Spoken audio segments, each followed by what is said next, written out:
the home field advantage for Team Canada. Tickets at Ticketmaster. The Riverhawks return this weekend for First Responders Firework Friday. Enjoy Country Nights Mechanical Bull on Saturday with Daisy's Saloon. Then Boston Pizza presents Baseballs and Body Slams on Sunday with a real wrestling ring. Fun for the whole family. Tickets at GoHawks.ca.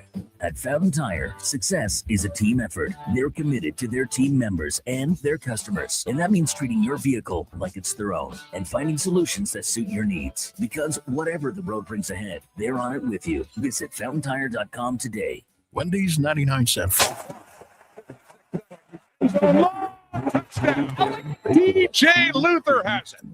And the Edmonton Oilers Get a small 99-cent are back in front. Second. At participating Wendy's, taxes extra. It might have been scraped by the topo. First and goal from the 5. Edmonton Oilers. Toss right to Reagan. Turns it back. And works his way into the end zone for the Edmonton touchdown. And it's been hiding just like that for the green and gold. Come and see Robertson Bodyworks. We can take care of the damage and the dirt. This week only, call and book a repair and get a complete auto detailing absolutely free. But you have to book your appointment before the week is up. Go to RobertsonBodyworks.com. I'm Tim Robertson, and I fix cars. Bashaw Concrete products. Can concrete with septic tanks, blocks, precast water tanks, Jersey barriers, and situation there. Good cross. Chance for the winner. Contractors, homeowners. Sign your next project at BashawConcrete.com. Family owned, over 60 years old. Bashaw Concrete products. Once again, start here. BashawConcrete.com.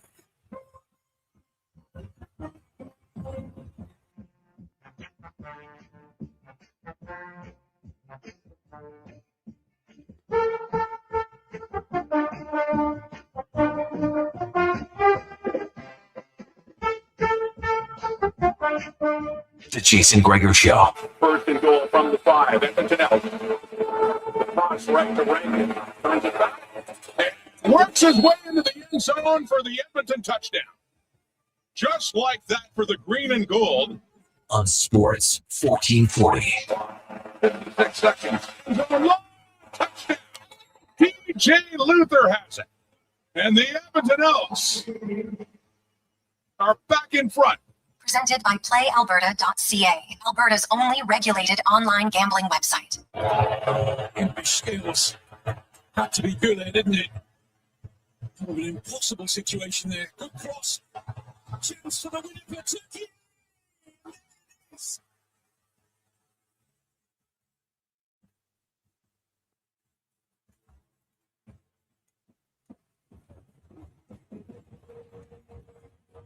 What a fantastic, positive Friday. Good afternoon.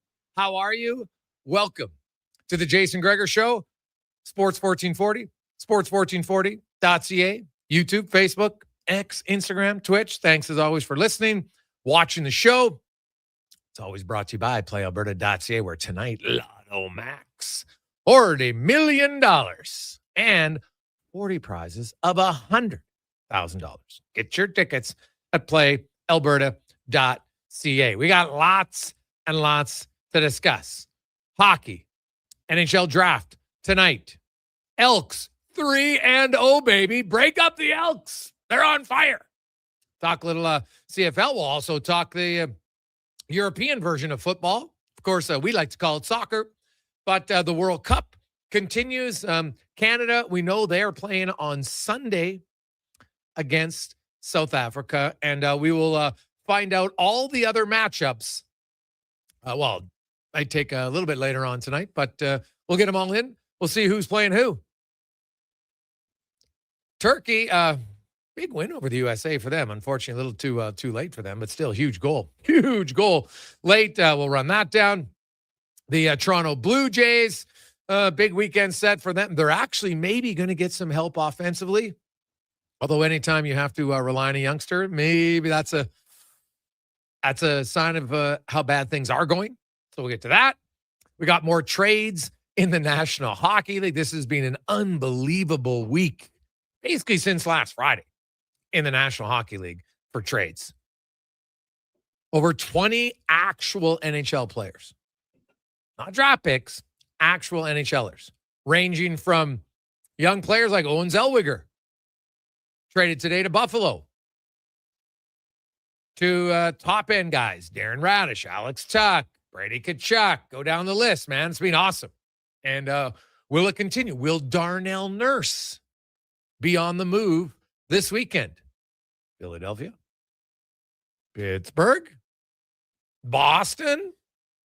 If I had to handicap it out of the three, I think I might have the Flyers at the top, but we'll see. We'll see what unfolds. Oilers, of course, do not have a pick. They're one of 10 teams currently without a first rounder for tonight. The Blues, they got 4. The Sharks got 3. And then we got 5 teams who have 2, including the Canucks and the Flames and the Senators.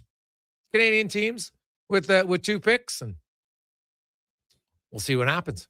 It should be fun. Also, you have women's PGA Championship going on this weekend. We got some F1. It's, as always, it's a great time to be a sports fan. But hey, let's start the show. Also, once again, big announcement. We talked about this earlier, but our good buddy KK, we wish him all the best in retirement. He will be back. He's going to help us. You know what? When we have holiday breaks and people away, that the K-Man will come in. And we also announced today that Tom Gazzola, maybe the happiest guy around might be Strutty, just so he can say Tiny Tom again. Hey, Cons, I think that'll be Strutty. He'll be very excited. It's one of his little Tiny Tom. He loved it. So I know we're pumped to have Tom Gazzola. He will start the Tom Gazzola show on Monday, July 6th. And very much looking forward to that. And we got another announcement coming a little bit later on to somebody else we're adding to the station. So we look forward to that. It's been a fun free agency in a way for me, kind of the first time in business for me that you have to hire. Like, obviously when we started, I hired all the hosts and everything, but different when, you know, you're kind of in the middle of it when someone's retiring and you got to go through that whole process. So I'm sure there's lots of people out there in the business that have done it. It's not something I've never done before. So it was eye-opening on my part, and it was a load of fun, but I kind of had my eyes locked in on one guy, and lucky enough, that was who we got. So it was, it's awesome. And Tom and Brandon, I think, are going to do an awesome job with Josh together moving forward. So that's very exciting for us. And talked to Tommy today. We got, you know what, he went for a photo shoot. I think that maybe is the happiest thing because he's never met a camera he doesn't like. So he was quite enamored getting all the headshots from our cameraman Curtis, which was awesome. So see his good flow, pretty good looking dude, old Tommy G. So it's nice. But let's get to the Elks. Speaking of good, anybody think the Elks are going to be 3-0 to start the season before the season began? Probably not. I'm not even sure if you ask Chris Morris and Ed Hervey if they thought they'd be 3. Not that they didn't think they could be, but when you haven't won your first game or your second game or your third game for the last 5 years, you know what? They were just like, hey, can we get off to a good start? Well, they've been off to a great start, and they got off to a really good start last night. You're up 17-0, and really that game could have been a blowout. I did love that they gambled on it. And you know what? That was the right call, Connor Halley. That's the right call. If the receiver just catches the ball the first time, he's in the end zone. Right there. We talked about it with Eddie Steele yesterday. There's a few things about this team. Like, you got to hang on to the ball a little bit. Right? Like, they dropped a pass in the end zone. Now, I know there was a holding call, so it would have come back anyway, but you still would have had another play potentially. Like, that was a drop by Orange. You got to catch that ball. And even in the end zone on the third down, Cons, like, as a quarterback, I'm not sure you can throw the ball into a tighter window in that moment. No, I mean, and that's kind of the encouraging thing, Gregor, because a couple of years ago, the last 5 years, how many times have we said those mistakes have cost them games? They haven't been able to rebound from those little errors throughout the game, and they all pile up and they compound into loss after loss after loss. But this year, they're finding ways to hold teams off and get the job done despite those things. And it's a lot easier to coach those after a win than after a loss, right? You go back and say, hey, boys, it didn't cost us this week, but got to hang on to the football. Rankin, ball security is job security. That's what they always say. He's not in any risk of losing any reps, I'm sure, but got to hang on to the football. Can't have that one punched out from behind. Little things like that. But overall, another good performance from this team. But another game where I think we'll all say could have been more. Like they still didn't take advantage of all their opportunities. There's still things they can clean up. They were aided by Sergio Castillo missing 2 field goals. The Winnipeg Blue Bombers had some crazy mental errors. I will never understand 6'6", 265-pound Dante Daniels deciding to hurdle somebody, run over him. But overall, the Elks found a way to get the job done, and it's awesome. There's no way to sugarcoat it. Like, this is exactly what this team needed. And after last week's game, you saw the post game in the locker room. They're building something. They believe in Mark Killam and this coaching staff, and they've been rewarded. So another good game under really good circumstances where you're on a short week. You're playing a team who's coming off a bye. Yes. And that Winnipeg Stadium is tough to play, and that's a really good home field advantage. So yeah, despite the errors and the miscues, I think that was a really encouraging game for this team. Man, I love their defense. Like, how many times can you turn the ball over? Like, I know Ford will be like, God, I want to punch that one into the end zone, because they ended up having to settle for a field goal on that one. But, Mogensen, I thought, played really well in at the middle linebacker position. But Eddie talked about it yesterday. And as a D lineman, he said, the other team's got to feel their presence. It's not just about sacks. It's about consistent pressure. And they did. They got some sacks, but they had a lot of heat. And I felt that was the best game. Now, it's also the first game this year that it wasn't torrential downpours. And that's entertaining and exciting for the team. So, Luther came up with a huge catch when he needed it in the end zone after, kind of bobbling it for a little bit on the one. So could have had 2 touchdowns in that game. Rankin, another game, rushing the ball over 100 yards. It's 3 in a row for him. He's well on his way to getting 1,000 rushing yards anyway. The receiving yards is going to be tougher. Winnipeg definitely, I think, did a good job. Now, he only had 3 catches, I think, and for 9 yards, but they did a good job of limiting him there. But overall, man, you're 3-0. It's not any huge criticism. It's just, and Mark Killam even said, hey, we can be better. I'm sure a lot of people, I kind of like that the Elks do that. It gives you a little glimpse for fans to see kind of what the team's doing in the locker room directly after a win. You hear from the coach. They've got their game ball for the offense, game ball for the defense. They got their special hat for the special teams guys, and away you go. Javon Leake, definitely, that was his best game returning the ball, no question. And now they'll get a little bit of extra break, and then they take on the BC Lions next Saturday in BC. And depending on what happens this weekend, like Calgary and BC, the Elks are going to be 6 points up on one of those teams only 3 games into the season. That is massive, right? Like you've given yourself an early cushion. Now you got to finish it. You can't just, say, oh, great, we got 3 wins. But that's a huge opportunity for them. Have you ever seen Brady Oliveira get hit like that?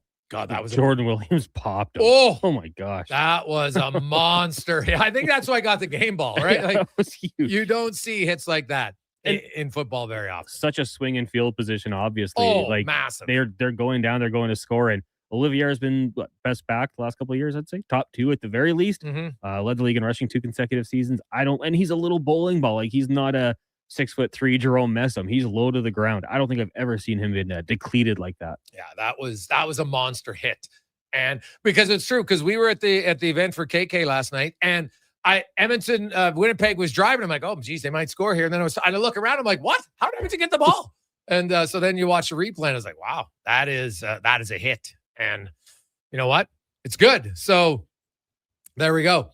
833-401-1440. 833-401-1440. The Elks are 3-0. Suddenly people blaming the name are real quiet from Jerry L. Yeah, well, you know what? I understood why we don't like change. And I could see the argument that they didn't need the name change. I totally understood, because you had lots of Inuit people that really liked the name. But the name wasn't, I know some people believe in karma, sure. But they're good now. It just shows you what happens when you start to get some competent leadership at the top of any organization. You bring in Chris Morris, calms down a lot of things. He had to put out a lot of fires in the business community. He's come out as being very honest and direct. Bring in Ed Hervey. And you look at the Elks organization from 2006 up until when Hervey was GM, then the 4 years he was GM. Those are the best 4 years of the last 2 decades for this team. And then after he left, not good. And now he comes back. And what did he improve most in the offseason? The offensive line. It's way better. And you see, like Cody Fajardo last night, Conman, Deck, I don't know, how many times do you think he felt pressure in that game last night? Couple times, Max? Yeah. Like, it is night and day difference. Night and day difference in the protection from the offensive line. So to give the big boys a boost, we are going to hear on the show today from Joel Delanco. Came up with a big play. Set the tone in that game last night. So we'll talk. I want to get his thoughts. Like when you see a teammate like that, like I'm just curious what's being said. Obviously Ford, they're pumped about his return, but man, I can just imagine because football is a high intensity game. Like there is lots of testosterone going. Like to play well, especially on defense, you got to be amped up, right? You've kind of got that hunter mentality all the time. So I just could only imagine what it was like on the sidelines, after the fumble, lengthy return. And I love the play by Mogensen too. Heads up play, gives him, to extend it even longer with the lateral. Everything about that play, Connor Halley, was fantastic. So we'll get to Joel Delanco. Jeff Merrick from the Sheet's going to join us. We are about 3 hours away from the opening pick of the NHL Draft 2026. The Toronto Maple Leafs have the number 1 pick. I'd be surprised if it's not Gavin McKenna. San Jose at number 2, maybe gets a little interesting. Could the Sharks trade that pick? Now, keep in mind that since 2008, the top 5 pick has been traded once. And that happened earlier this week when Chicago traded the number 4 pick for Bowen Byram. So it could happen. It would be wild to see the number 2 pick moved. I have to go back on. So was the last time the number 2 pick moved was when Brian Burke did all that trading? I wonder. I want to check that out at the the week leading up to the draft. I'm not talking about when Phil Kessel, remember that one? Because the Tyler Seguin trade, but when the trade was made, that was like a year before, but it ended up being the 2nd overall pick. That was great for Boston, for sure. But at the time, it wasn't known to be the number 2 pick. So we'll go back to that. A little bit, Dwayne Ford will join us. Livingston will be by. We got Cam Tate, Craig Button, Spec, LT. So we got a loaded show. We got a lot of texts coming in already. 833-401-1440, 833-401-1440. Guys, I have to admit, my Elks excitement, I can't remember the last time, maybe a decade ago. I can't wait for the next home game on the 9th. That one comes in from Frankie. I would agree. It's been a long time since there's been some excitement. And could you just imagine if, I think either way, it's going to be a good crowd, barring a monsoon on the 9th. But if they manage to beat BC and you come home 4-0, trust me, people like a winner. Right? They look and say, hey, the organization, it's kind of like build it and they will come. In this sense, they had to build back their identity. They had to build back the trust. They had to build back some winning team. Now they're going to have some losses this year, make no mistake. It's not like the Elks are suddenly the favorite for the Grey Cup, but they're infinitely better than they have been for many years. And that is a welcome change for sure. Take a quick break. Merrick joins us next. It's the Gregor Show presented by PlayAlberta.ca. Listen up, friends. Operation Pizza is a go at Papa John's. They're introducing new personal pizzas just in time to celebrate the premiere of Toy Story 5.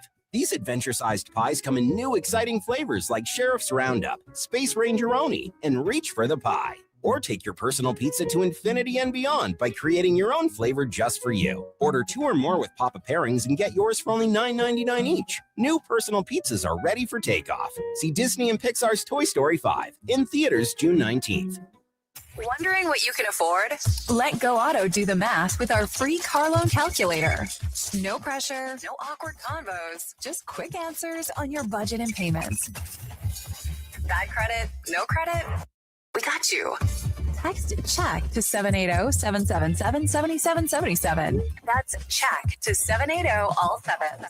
Find out what you qualify for and start shopping with confidence. Go Auto. Drive what you love with payments that make sense. Legacy Heating and Cooling is serious about cooling. In fact, we offer multiple ways to cool your home. So you better Call Legacy.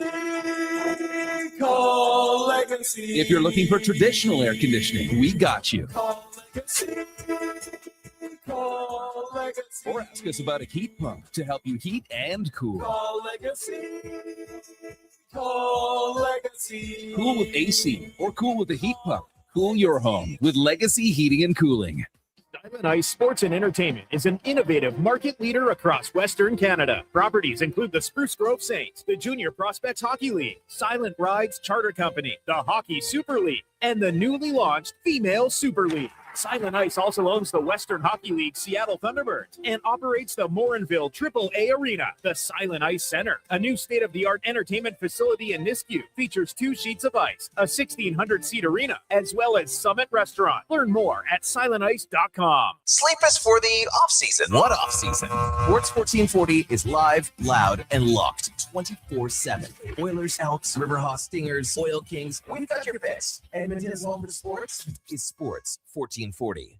At Hughes, it's all about getting in and out quick and clean. No cash, no problem. With Hughes' new tap and wash system, all you need is your debit or credit card to get your vehicle sparkling clean. Find us at hughescarwash.com. I'm good to go.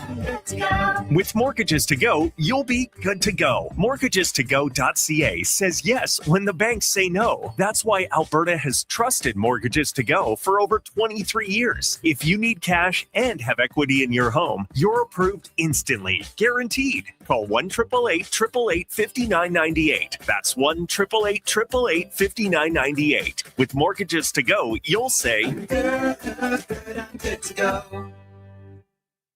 Say hello to your new favorite drinks. Introducing new McCafe Refreshers. Icy cool, undeniably refreshing, and available in 3 flavors. Strawberry watermelon, mango pineapple, and blackberry passion fruit. Only at McDonald's. Boxing Day is back at the Brick. Find amazing deals all weekend long. Like save $1,000 off a genuine leather reclining sofa. Save up to 40% off select mattresses. Plus, get a 10% instant credit to use towards sleep accessories. And find the lowest prices of the year on select beds, dining tables, and chairs. Don't miss the return of Boxing Day this Saturday and Sunday only at the Brick. Exclusions apply. See in store for details. The Brick, saving you more. Running a business is tough. Finding new customers shouldn't be. Stop chasing leads. Let them come to you with Stingray, offering you access to more digital, outdoor, and traditional advertising platforms, including radio, connected TV, search and social, programmatic, digital advertising, and digital out-of-home. So while you're closing the next deal, Stingray is working for you to deliver more leads, more customers, more sales. It's that easy. Get started now at stingraymediasolutions.com and always be closing.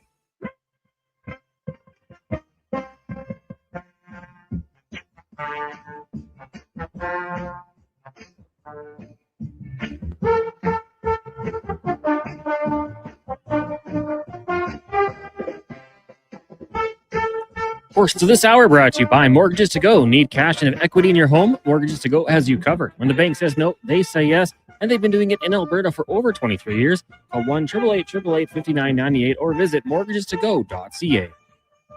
The Jason Gregor Show, the best of Edmonton sports talk and beyond. This is Sports 1440. Presented by PlayAlberta.ca, Alberta's only regulated online gambling website.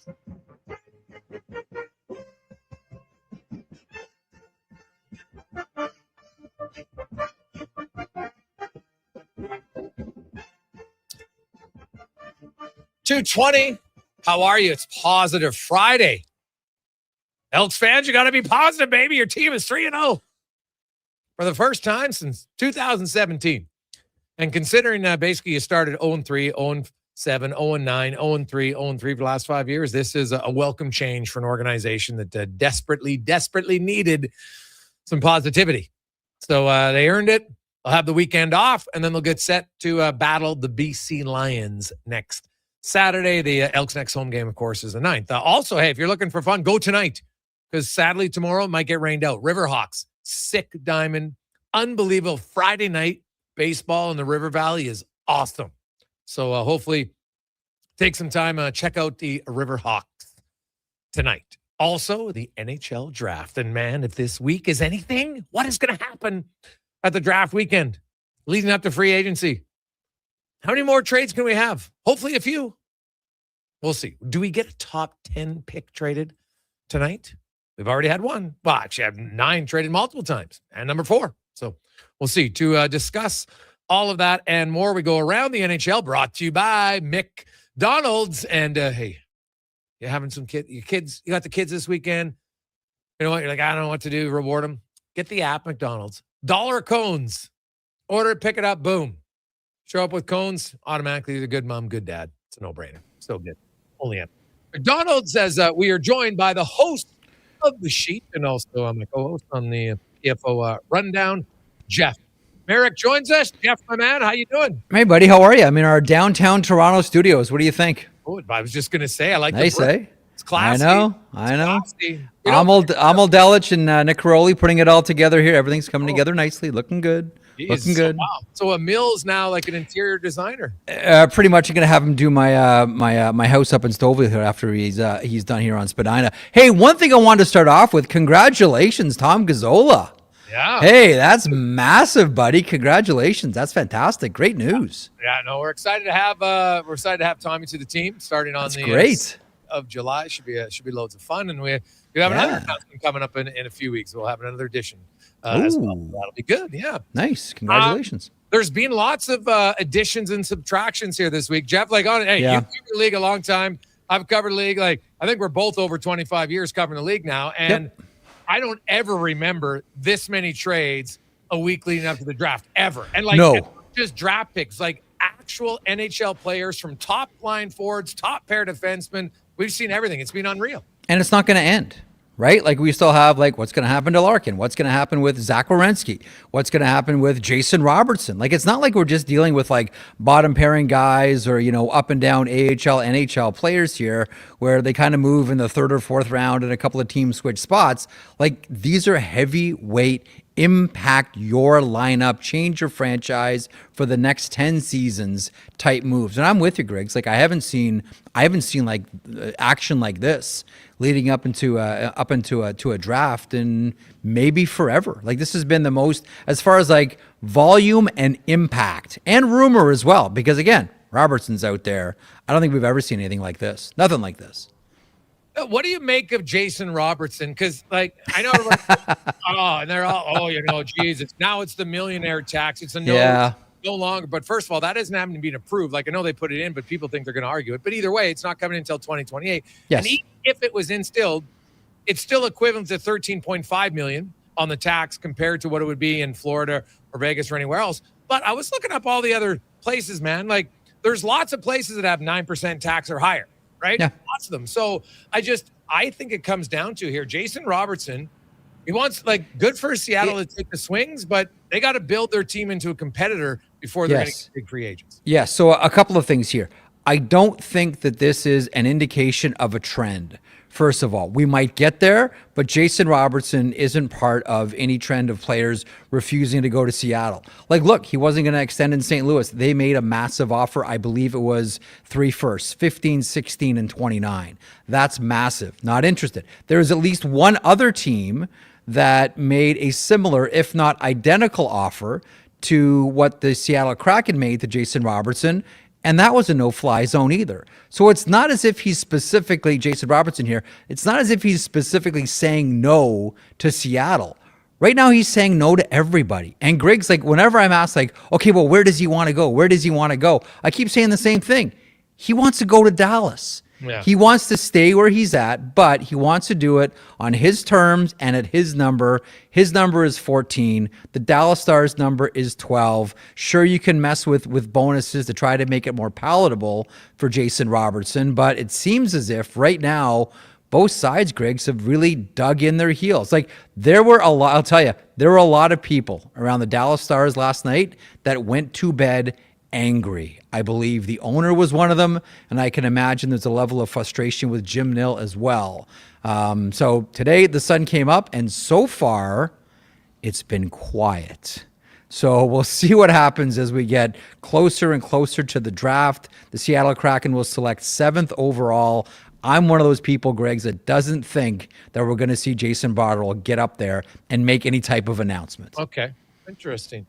I was going to ask you, on Robertson, what do you think the odds are that he doesn't go to Dallas? And does he get a Rantanen deal or higher?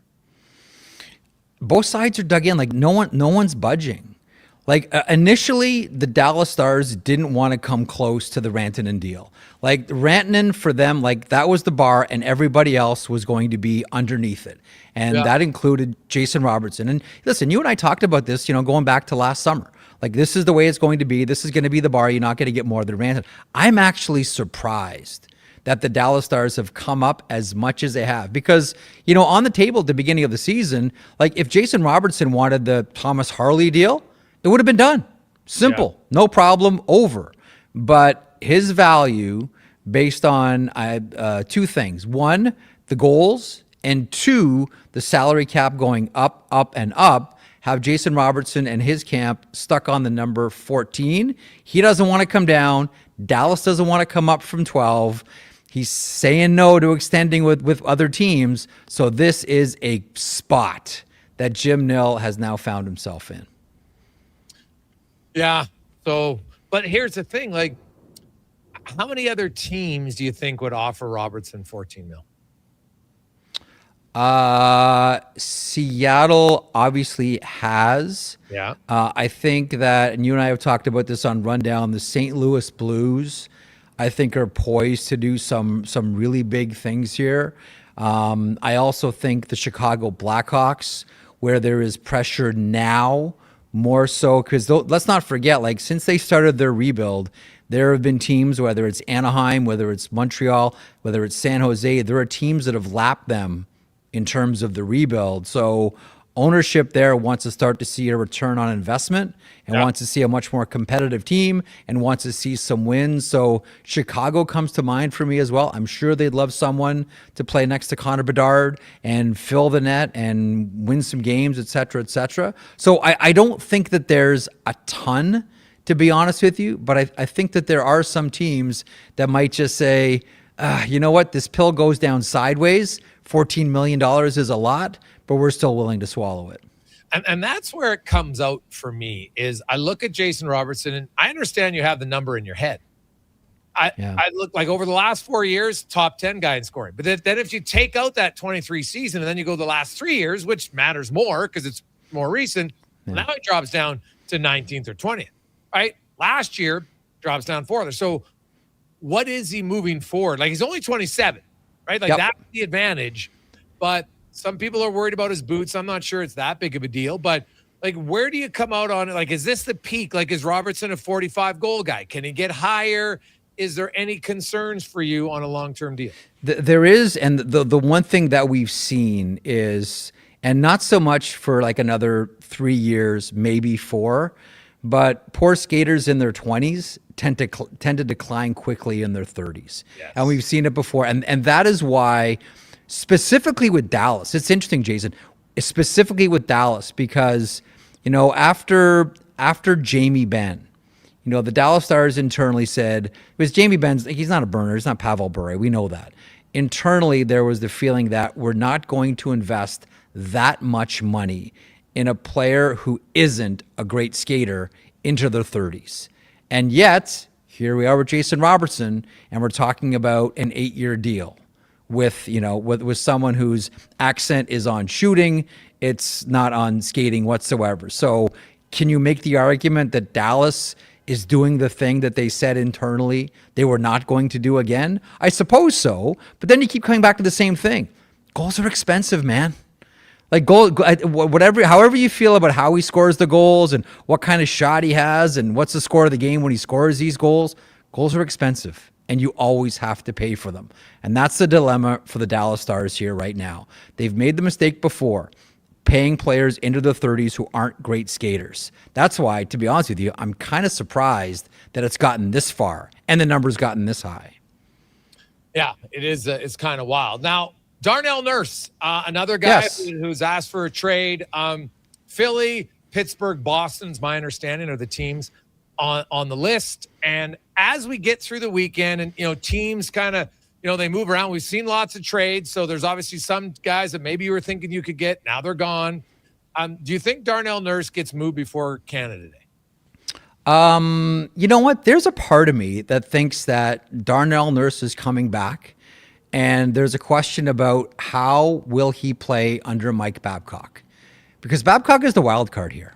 Babcock is the ultimate wild card for all these players and for this team. I was talking to someone last night about this very issue, and I was like, okay, so do we see Darnell Nurse move quicker? Do we see it linger on? And the one thing we came back to is, well, this is a team that is going to play differently based on who's behind the bench.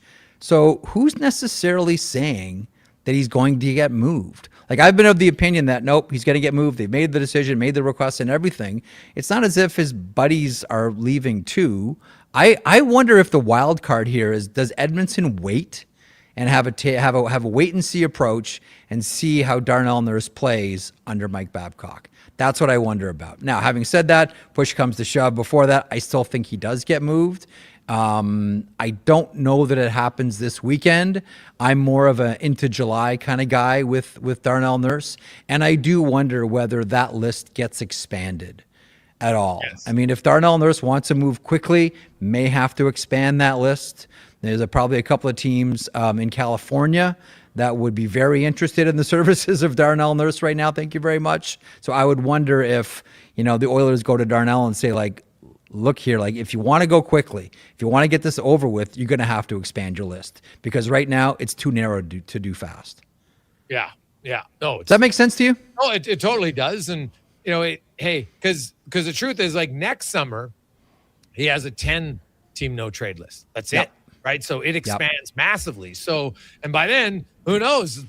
You go anywhere. So, you probably have to balance that a little bit to say, hey, you know what? Like, hey, we think you're a good player, so we take you for another year. But next year, your say in this matter diminishes significantly. Yeah, I don't disagree. But make no mistake about it. For all of those who said there's not going to be a marketplace for Darnell Nurse, he's played himself. No, there is very much a marketplace for Darnell Nurse. Yeah, I agree with you. And I think there's teams that would very much interested. They're just not on his list right now. So we'll see where it goes. What about the Zach Werenski chatter? And do you think he gets moved out of Columbus this summer? I do. And I know a lot has already been made about, why is Don Waddell waiting until after the draft to talk to him, as per Elliot Friedman's reporting. The thing that we have to all remember about Don Waddell is he's been at this for a long time. The general manager of the Columbus Blue Jackets has been doing this for a long, long time, going back to, when he was winning cups as an assistant with the Detroit Red Wings.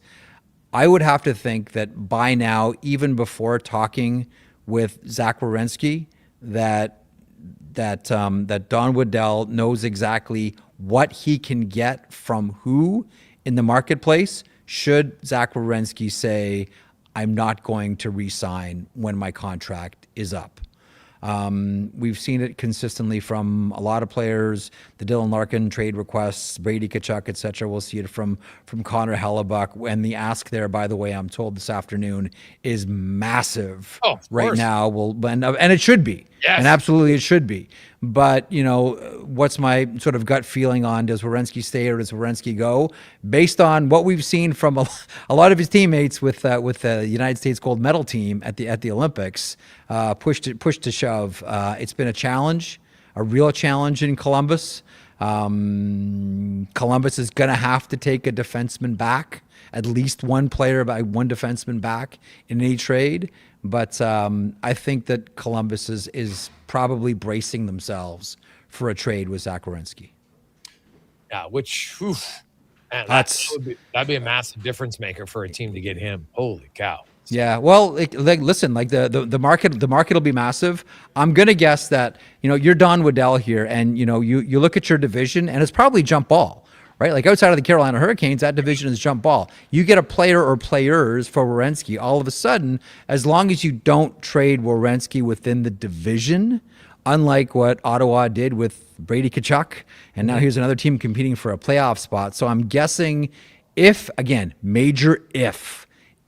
move off of Werenski, I'm going to guess that he goes to the Western Conference.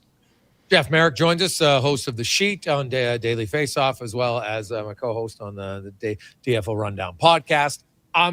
You mentioned Seattle. You think they're going to move. What do you think the Sharks are going to do? Because, Jeff, I'll be honest, I was a little surprised by the Eklund trade, that you trade a former 7th-round pick who's now proven to be at least a top 6 forward, 50 points in 2 years in a row, and you basically get younger to go to the number 9 pick. Like, to me, I felt like this had to be another move coming with that 9th pick. What do you make of San Jose? I think San Jose's in play for just about anything. I don't think that they're married to the second overall pick. I don't think they're married to any of their picks right now. I think that Mike Grier is very much open for business. I think now that, you know, they've made the Eklund move to the Ottawa Senators, that opens up for Ivar Stenberg to come in as a second overall pick, and they look the other way on defensemen early and maybe look to defense a little bit later on, or maybe they just go like the old school route. Remember when the hue and cry around the NHL was, we're not going to draft our defensemen. They take too long. We're not going to invest in it. We're just going to buy our blue line. Doesn't it kind of feel like that with San Jose? We're just going to buy our blue line. We're just going to buy it. Like, that is an old school way to look at it. But there is that sort of, we're going to buy our blue line kind of vibe about the San Jose Sharks. Otherwise, you would see Chase Reed or Dax Rudolph or Carson Karls or one of these, Keaton Verhoff, go second overall. But I think we're expecting they take the Swedish winger. Interesting stuff, man. Now, lastly, Jeff, quickly, Malhotra, if you were Vancouver, would you draft Malhotra with his dad as your head coach? I wouldn't. Me neither. I wouldn't do it. Not so much for the coach, not so much for the player, because if there's any family that's mature enough to handle it, it's the Malhotras, but it's about the other players on the team. And you know how players talk about the coach behind the coach's back. And you need to be able to you have to be comfortable to blow off some steam and just like go out for a beer with your buddies, like guys in the team, and just like have a rip fest at the coach. It is standard. It's harmless. It happens all the time on every single team. You can't do that when the coach's son is playing on the team or is out with you. It sucks because I think that would be a tremendous landing spot for Caleb Malhotra, but I think he goes to Buffalo at 4. And I think Chase Reed goes to Vancouver at 3. All right. Jeffrey, as always, man, we appreciate it. Enjoy the new studio. It's looking great. And we'll chat with you on the rundown. Talk soon, pal. Congratulations on Gazzola again. That's great news. Thanks. That's Jeff Merrick from Daily Faceoff and The Sheet. So I'll ask you the list. Like, I'll say this. Like, I know the Oilers haven't been involved in a trade yet this week. And so Oilers fans are kind of like, hey, what are we waiting for? And that's fair. I get it. You kind of feel like, hey, it's like that meme that went viral this week, the dog. You know, he's sitting there and he looks over and he sees this other dog chowing down on the wiener, and he's just like stone cold, like, what is happening? I'd really like one of those myself. And so Oilers fans are like, hey, I'm seeing everybody trade. Let's make a trade. I get it. Now, the Oilers did make 2 big acquisitions this week in Dickinson and Murphy. That's pretty good. And, I think the Darnell Nurse trade, I know in an ideal world, they'd like to get it done by July 1st. But the caveat is, on July 1st, Darnell Nurse, there is a bonus that is owed to him, $6 million bonus. Now, I know that if you're the Edmonton Oilers, you don't want to pay that bonus and then trade the guy, right? Like, usually when you pay the bonus, you're like, yeah, okay, I'm paying the bonus, but I'm getting the production throughout the season, right? It's a little different. He has a $6 million bonus every July 1st for the next 4 years. His base salary is $2 million this year, then it's 1.2 in each of the final 3 seasons. So when you look at it from a pure money perspective, well, Darnell Nurse would have 4 years at 9.25, which is essentially, a total of $37 million in cap space. His money owed, if he was traded after July 1st, the money owed would be $23.6 million. And, that could change it for some teams. It's a pretty big, pill to swallow. But it also, if you wait and you say to the team, hey, yeah, you're getting his cap space, but you're only paying him $2 million this year. It's a pretty good deal. So it might actually allow you to get a better return if you're willing to eat that. You might not have to retain any money in cap space because you actually paid the $6 million signing bonus on July 1st. So keep that in mind when you think about a trade for Darnell Nurse. Quick break. We'll return to the Gregor Show presented by PlayAlberta.ca. Joel Delanco from the undefeated Elks joins us next. Scott McGilvery here, HGTV host and renovation expert. The one upgrade I know homeowners will love: better, fresher Culligan water straight from the tap. Culligan's Aquasential reverse osmosis filtration system takes your water to the next level. With up to 7 stages of filtration and 14 filter options, they're certified to reduce over 90 contaminants. Your tap water is about to get a major upgrade. Safer water that tastes great. Get started with a free in-home water test at Culligan.com. Culligan, water you love. Listen up, friends. Operation Pizza is a go at Papa John's. They're introducing new personal pizzas just in time to celebrate the premiere of Toy Story 5.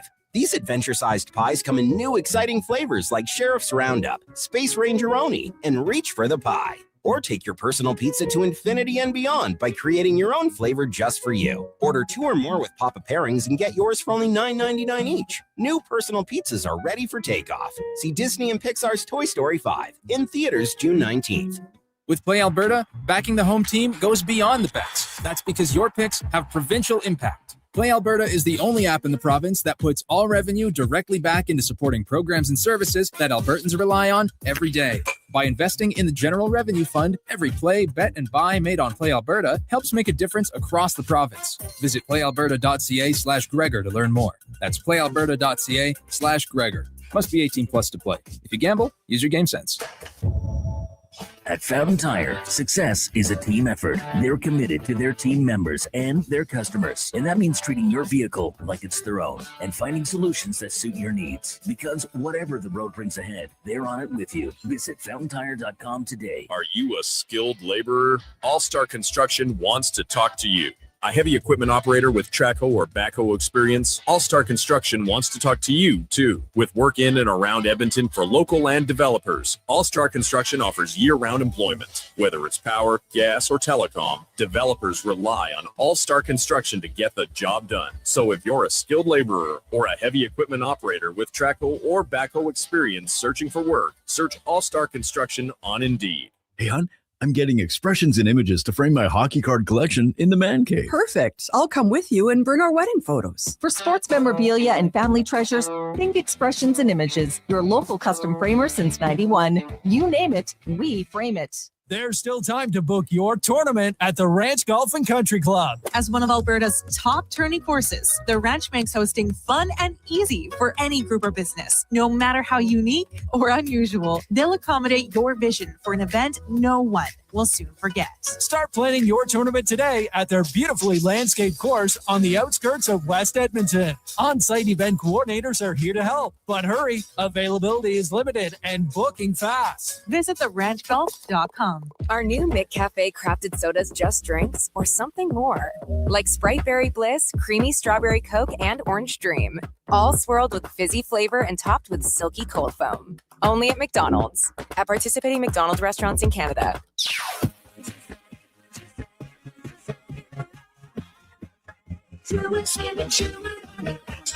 It's finally time to escape your four walls and see where your four wheels can take you. Sherwood Honda helps you head out on the road the way you want to, with the right vehicle, including freedom-seeking SUVs that give you the versatility to drive where, when, and how you want to. It sure would do some good to get out and stretch your horizons, and sure would be easier with Sherwood Honda.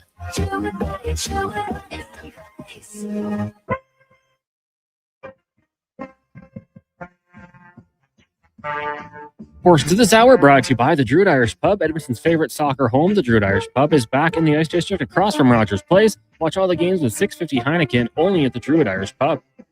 The Jason Gregor Show, the best of Edmonton sports talk and beyond. This is Sports 1440. Presented by PlayAlberta.ca, Alberta's only regulated online gambling website.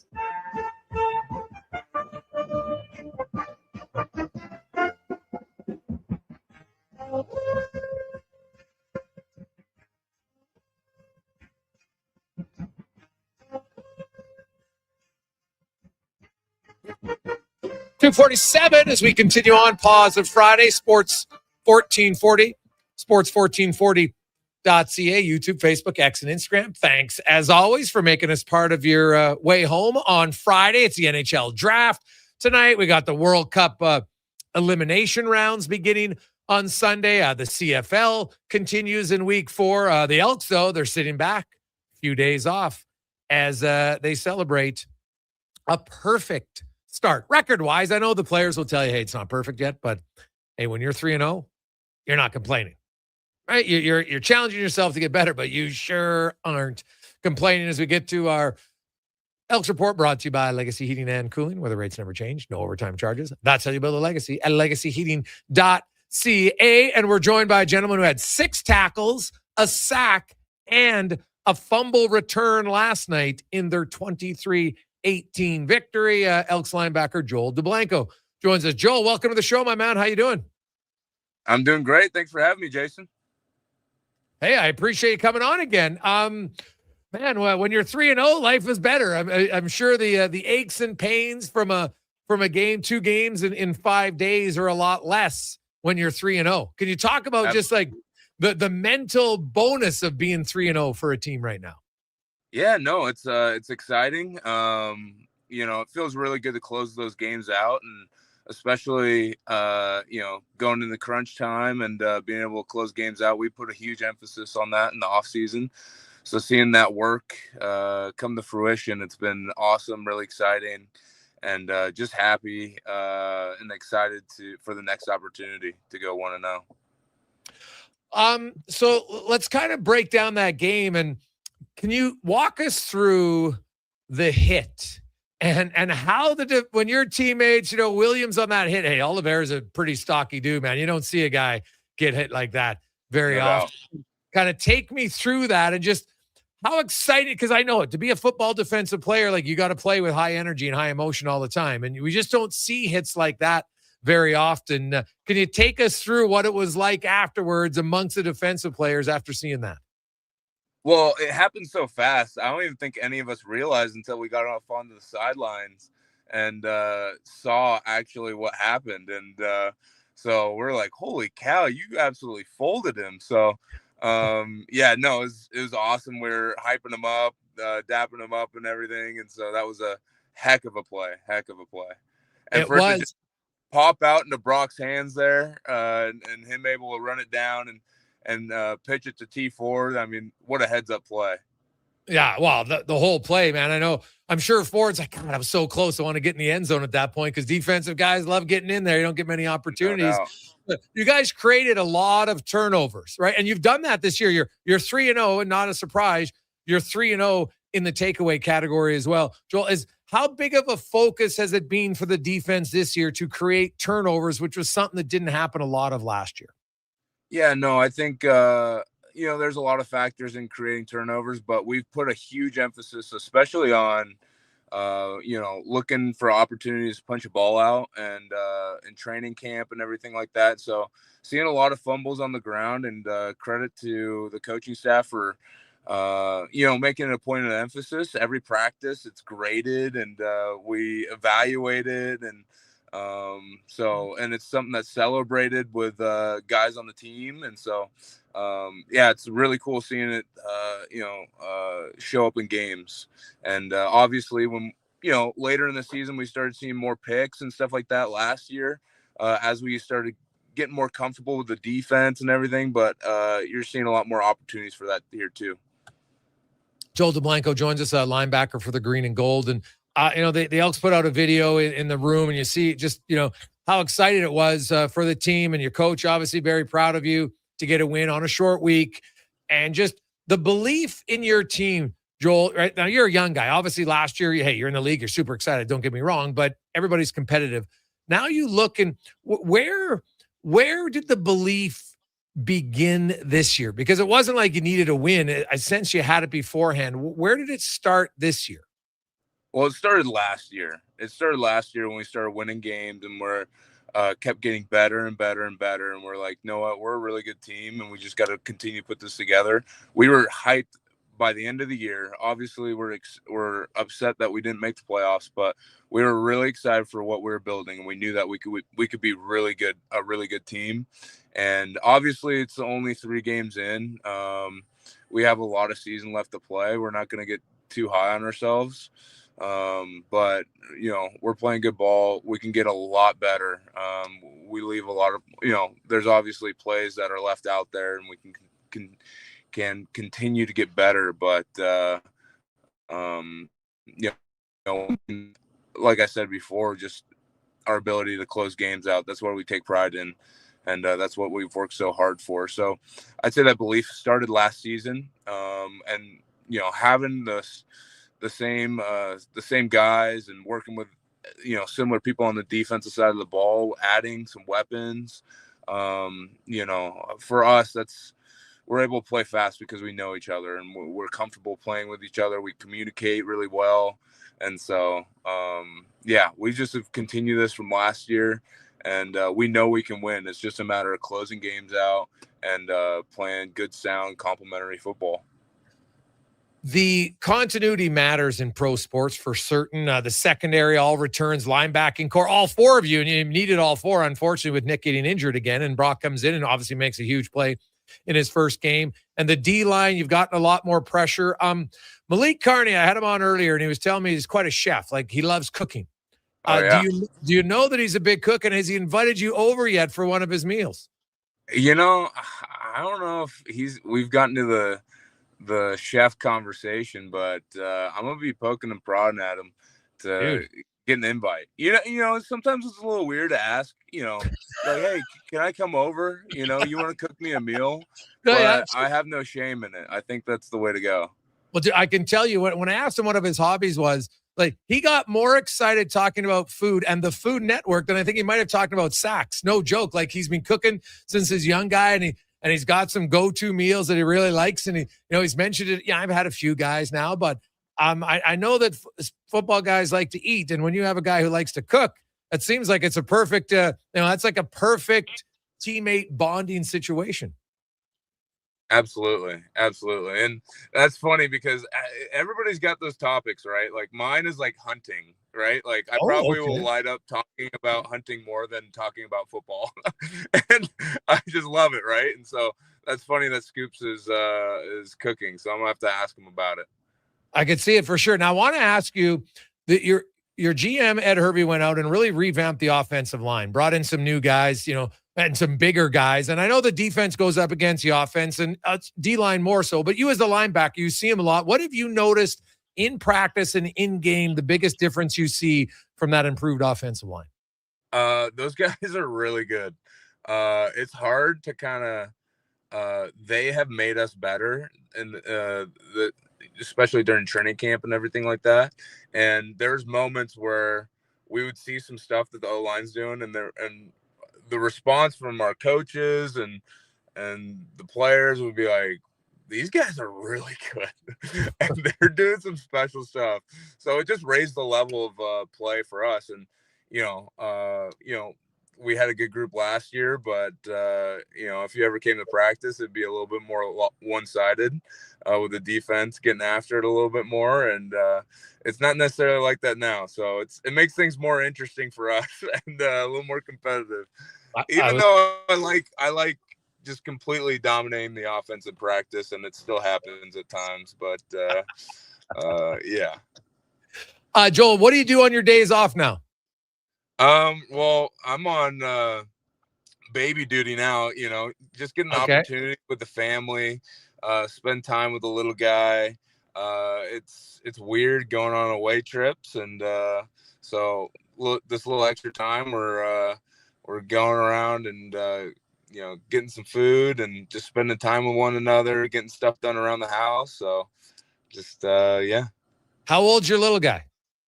He just turned 4 months a little bit ago. So, that's a great age, man. He just has the nap on dad when you're sitting in the chair. That's an unbelievable feeling. I love that. So it goes fast. Enjoy those moments as a dad. And those are even better when you're winning, I'm sure. So, congratulations on 3-0. Enjoy it and enjoy the weekend. Joel, thanks for joining us. Thank you very much. Thanks for having me. Go Elks. God bless you guys. You betcha. There's Joel Delanco. Had himself a great game yesterday, man. Well, the whole defense. You heard it and you saw it. And Eddie Steele mentioned it, like, they needed to make more of an impact and be felt. And they did.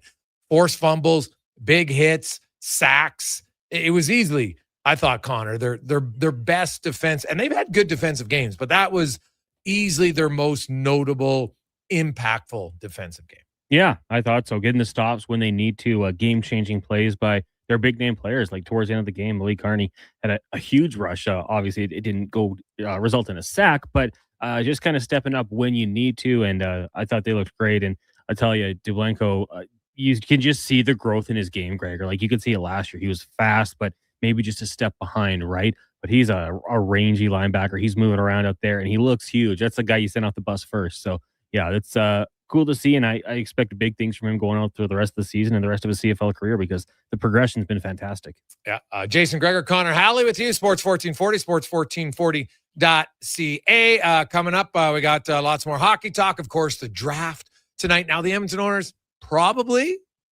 going to be quiet. They don't have a first round. They're one of 10 teams who don't have a first round pick. Lots of eyes are on St. Louis. They have 4. San Jose Sharks have 3, including 2 in the top 10.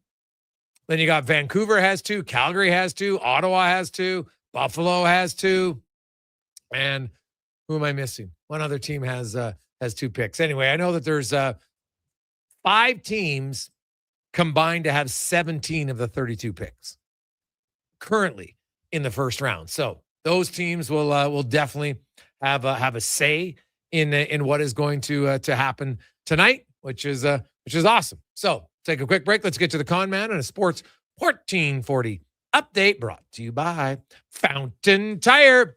Before you get on the road, make sure you get your tires ready. Last thing you want is a flat. FountainTire.com. The Sports 1440 update. NHL entry draft tonight from the KeyBank Center in Buffalo. That's going at 5. The Leafs on the clock with the top pick, expected to take Gavin McKenna with the selection. The Colorado Avalanche are signing a pair of unrestricted free agent defensemen. Brett Kulak, 5 years with an AAV of 4.5. Also, Brent Burns, 1 year with an $850,000 salary. That can go up to $2 million with performance bonuses. And the Buffalo Sabres acquiring defenseman Olin Zellweger from the Anaheim Ducks in exchange for prospect Anton Wahlberg and the 45th overall pick in the draft. At the World Cup, a couple blowouts. France leads Norway 4-1 in extra time. Also in extra time, Senegal up on Iraq 5-0. Later on tonight, you've got Cabo Verde taking on Saudi Arabia at 6. Uruguay and Spain. Egypt takes on Iran at 9. Also Belgium up against New Zealand. In the CFL, Week 4 rolls on tonight. Toronto and Saskatchewan kickoff set for 7. In the majors, Jays taking on the Rangers. First pitch, 5:07. We'll join that game in progress here on Sports 1440. Also, you've got Port Angelo in town to take on the Edmonton Riverhawks. That'll start just after 7. Coming up in hour 2 of the Jason Gregor Show, we'll be joined by Wanye Gretz of Oilers Nation. We'll look at the CFL with Dwayne Ford from TSN and speed things up in the CanTorque Race Report with Colin Livingston. I'm Connor Halley. This has been a Sports 1440 update. Sports 1440, a Stingray radio station broadcasting on Treaty 6 territory. Download the free iHeartRadio app and listen to CKJR wherever you go.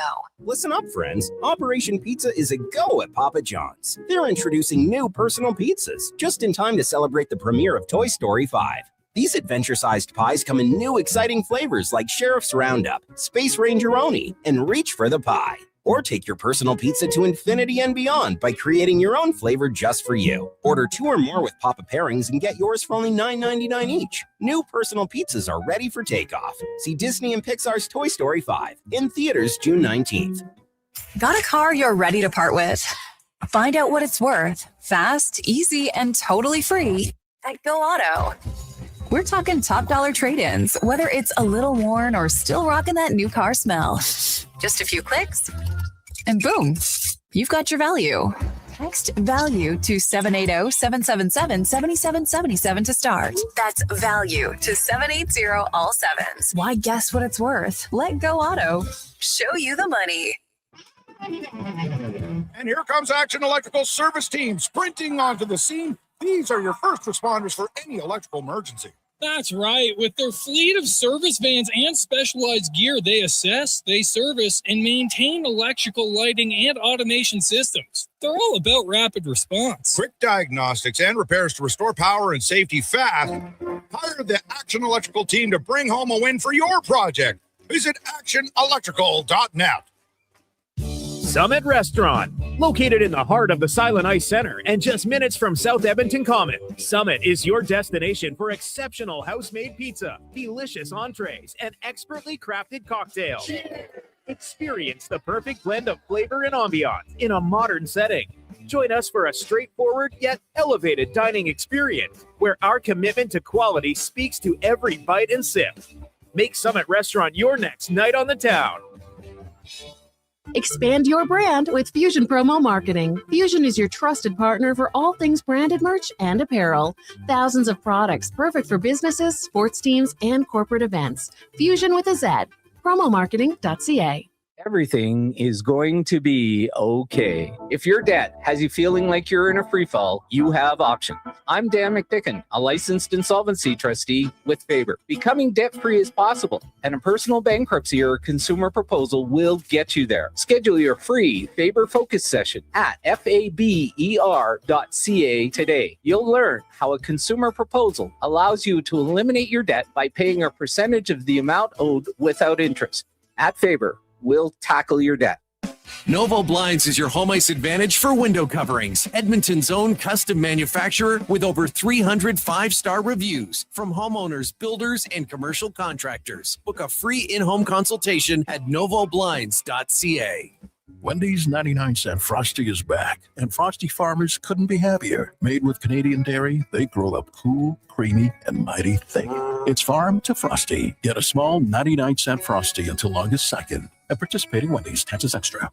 Luke from Catch of the Week here. If you've heard me singing on the radio, you know I'm crazy about Canada. So of course, we're going all out for Canada Day. Come shop super fresh seafood selections for your Canada Day celebration and get a true North Strong and free old cooked lobster. Don't miss out. Get your free lobster with purchase today. Conditions apply. See Catch of the Week for details. Just off the Henday, 5 minutes from Sherwood Park. Details and directions at catchoftheweekedmonton.com.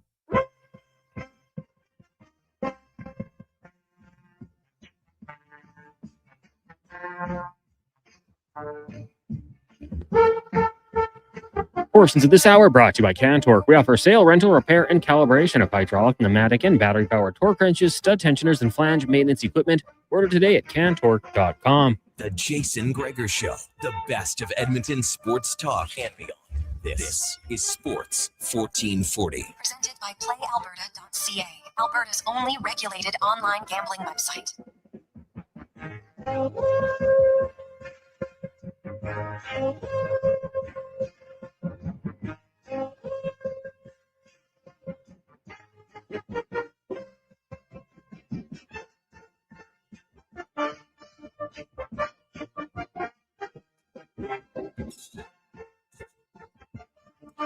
Positive Friday. How are you doing? Jason Gregor, Connor Halley, Declan Kruger, Sports 1440, sports1440.ca, YouTube, Facebook, X, and Instagram. Hope you're having an awesome Friday. Of course, they get set to wrap up the World Cup. The elimination games begin on Sunday, right, Connor Halley? Yeah, just the one on Sunday. Tomorrow you have the final of the group plays. So Canada's the only game on Sunday. They are, yeah. What? They're just getting bent right over here. 3 games on Monday. Odd. Yeah. So odd. That's yeah, why wouldn't they? I'm curious. Not only did I still don't understand it. I've yet to hear anybody give me a rational reason why Canada, with games being played in Canada, isn't playing a game in Canada in the playoff round when they're the higher seed. It doesn't make sense to me. Honestly, just if you have the facilities, does it matter which team when you announce it 4 days before who's going to play on Sunday? Hey, we're going to play on Sunday, okay? And the game's going to be in Vancouver instead of LA. Honestly, would it be that difficult? So I don't know. Seems a little odd to me. 833-401-1440, 833-401-1440. Hey, Greg, speaking of trades, what about McTavish? Haven't heard much on him. Do you think he gets dealt? Well, if there was one team tonight that I could see it happening, it would be the St. Louis Blues. Because Anaheim doesn't have a first rounder. St. Louis has 4. Now, I wouldn't just trade McTavish for a first rounder if I'm Anaheim. He's a good young player. You're putting yourself, you free up that player, but you're taking a pick because I don't think it would be the 11th, but let's say it's one of those 15 or 16 picks that guy's not helping you for at least another 3 years. At least realistically. I guess there can always be a surprise player who comes in a little bit earlier. But yeah, you would save money. But Anaheim, to me, I feel like they want to remain as a competitive team in the playoffs. And they traded Zellweger away. Now, he didn't play a lot, so, but still, like, they got a lot of free agents. I'm kind of curious to see what the Ducks are going to do here. So if I had to pick a team, I would have them, and the New York Rangers would be my other one. Now, I saw the interview. I don't know if you saw it with their GM, and he talked about how we want to get tougher.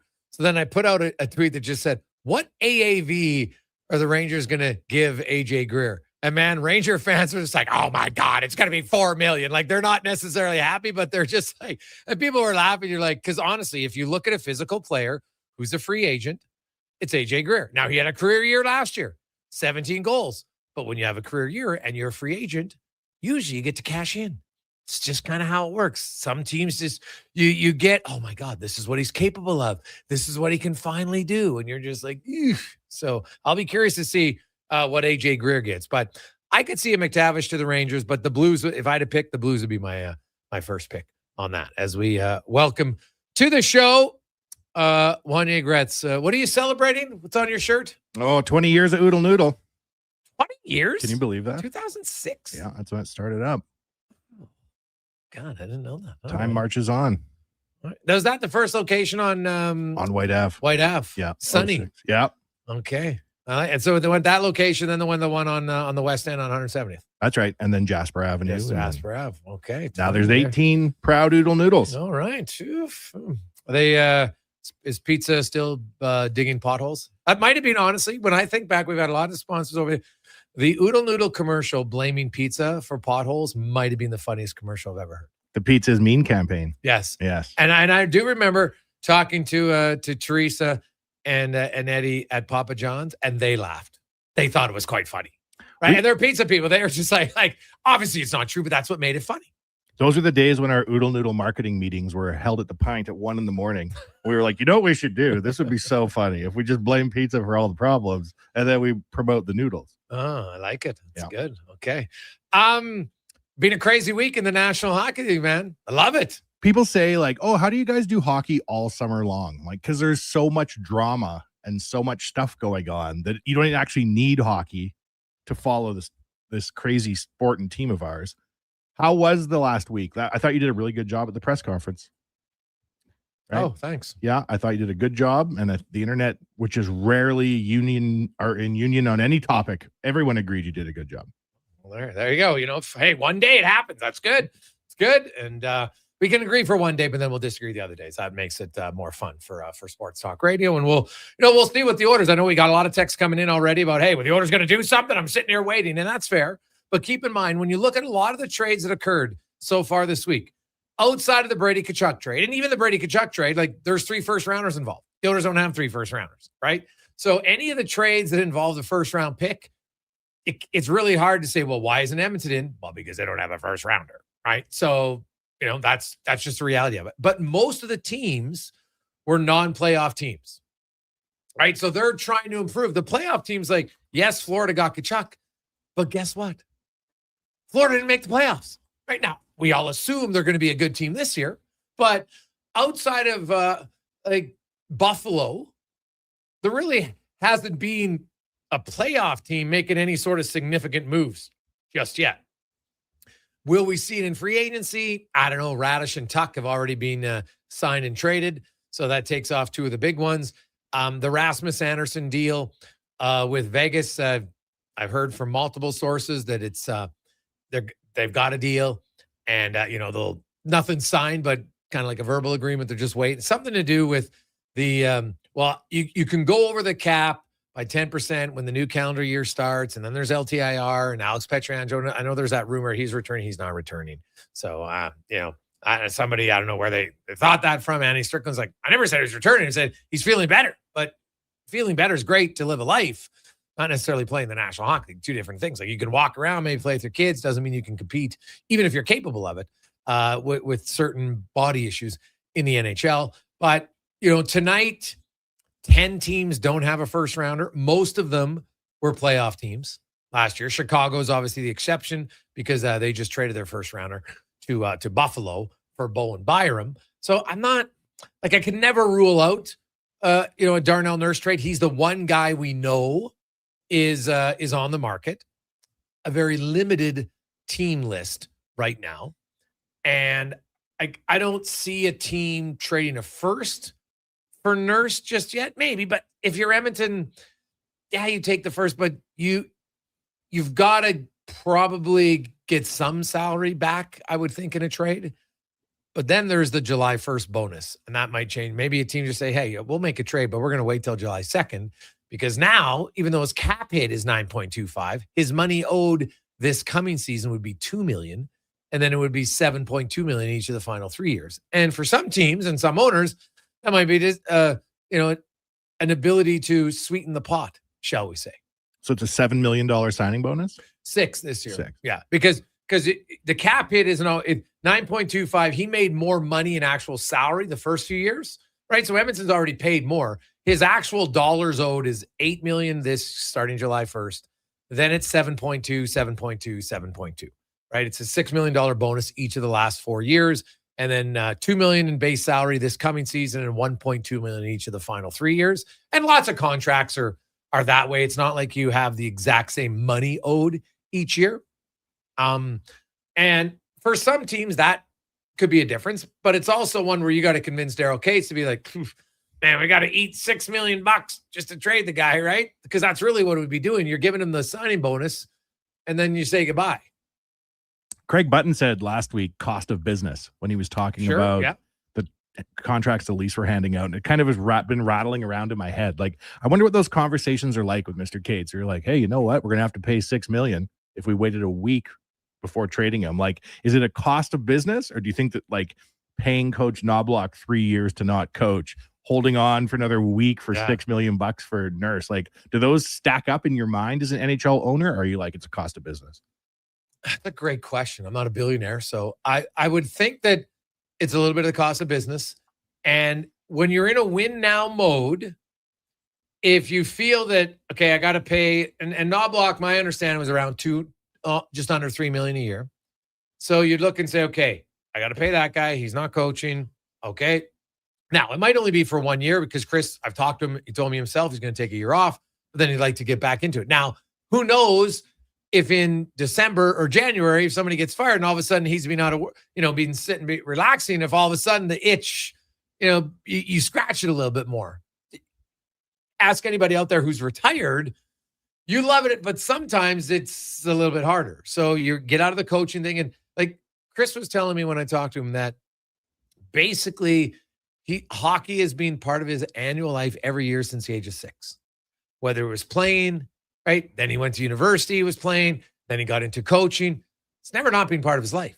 So maybe it would be just nice to decompress for a year, but maybe after 5 months, he's like, oh my God. So, I'm assuming Cates probably isn't going to have to pay him out for the full 3 seasons, but at least for 1 year. And if he feels if the Oilers go deep in the playoffs, it's probably like, yeah, that's the price of doing business. I think when you're like one of the top 32 coaches in the world, if the phone rings, the itch comes back, right? Like, I'm retired, ring, hello, I'm back. The instant you need me. Yeah, possibly, right?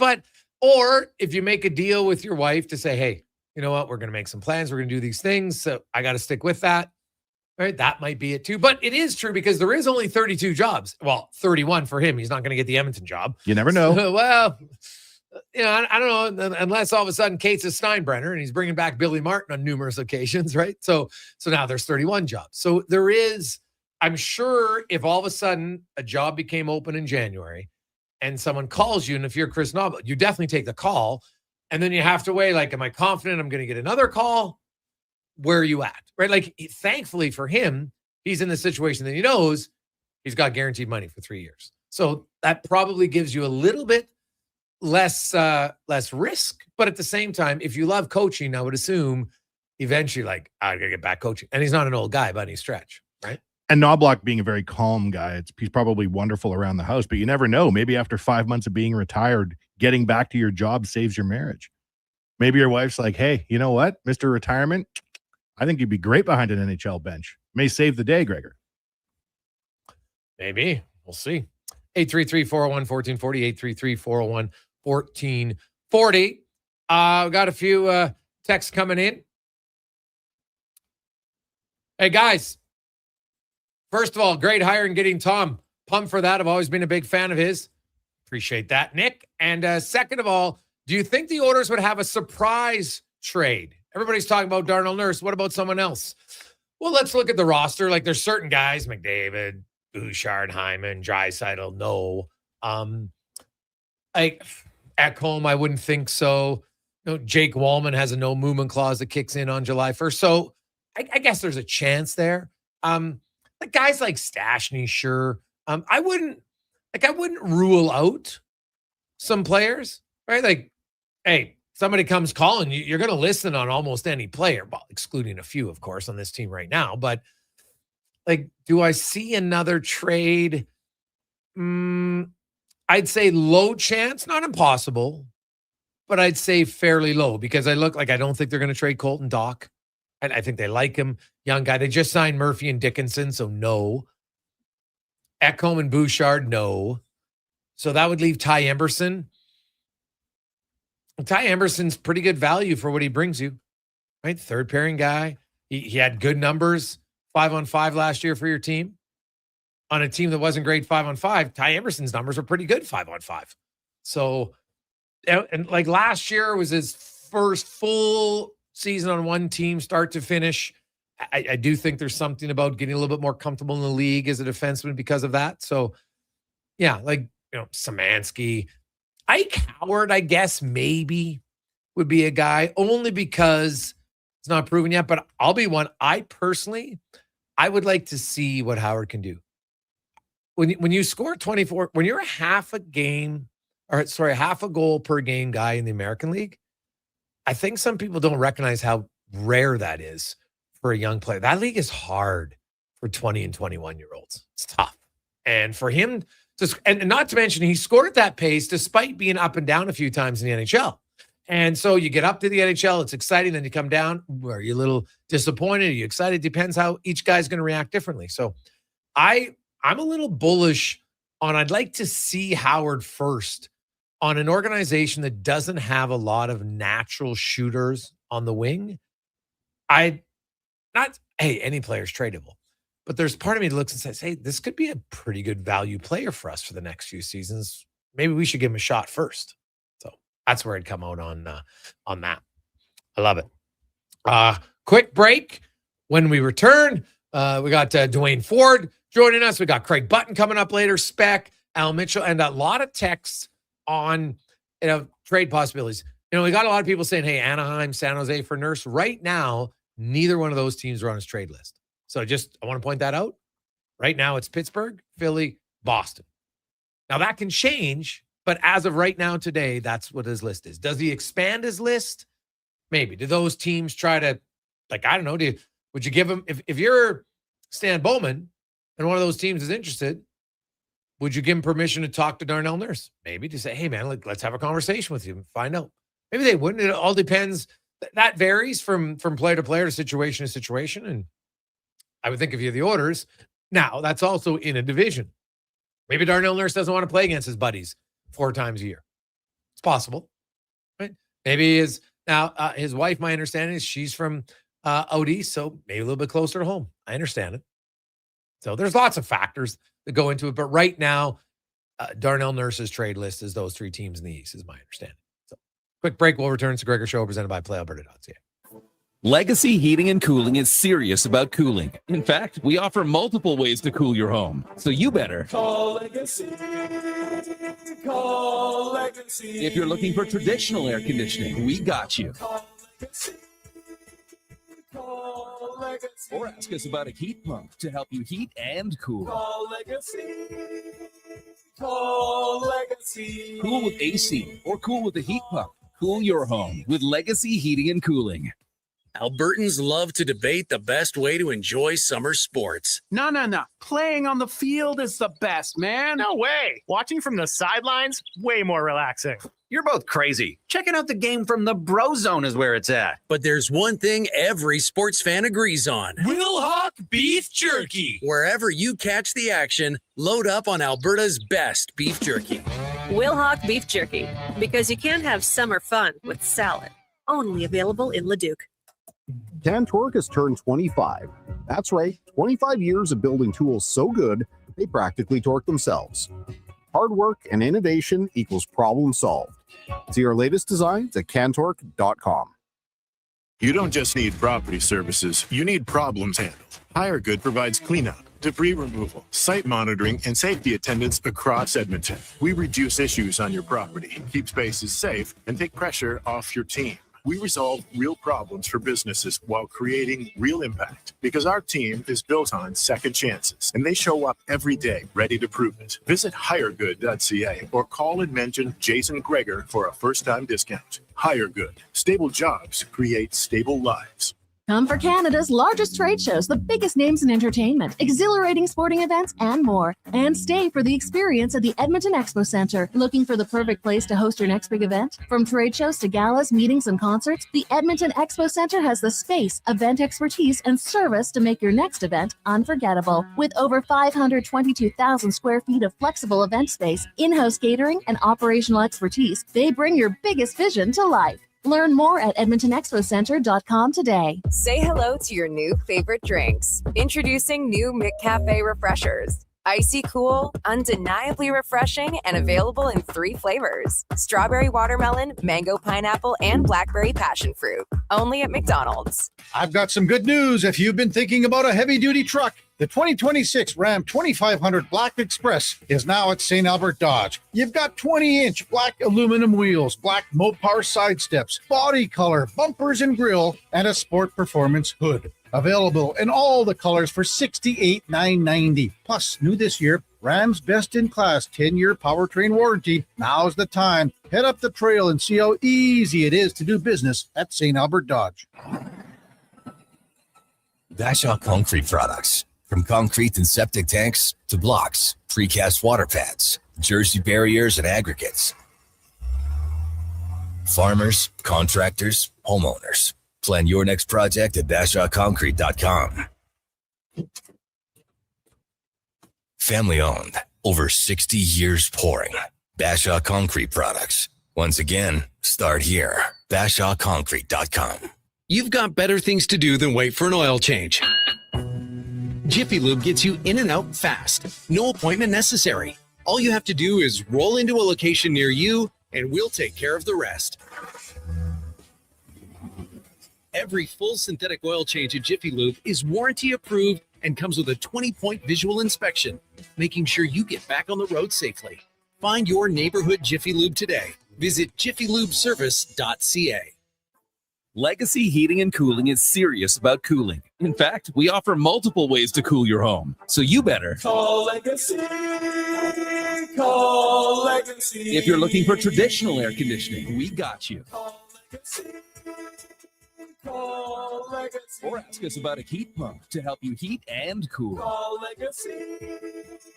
Call Legacy. Cool with AC or cool with a heat pump. Cool your home with Legacy Heating and Cooling.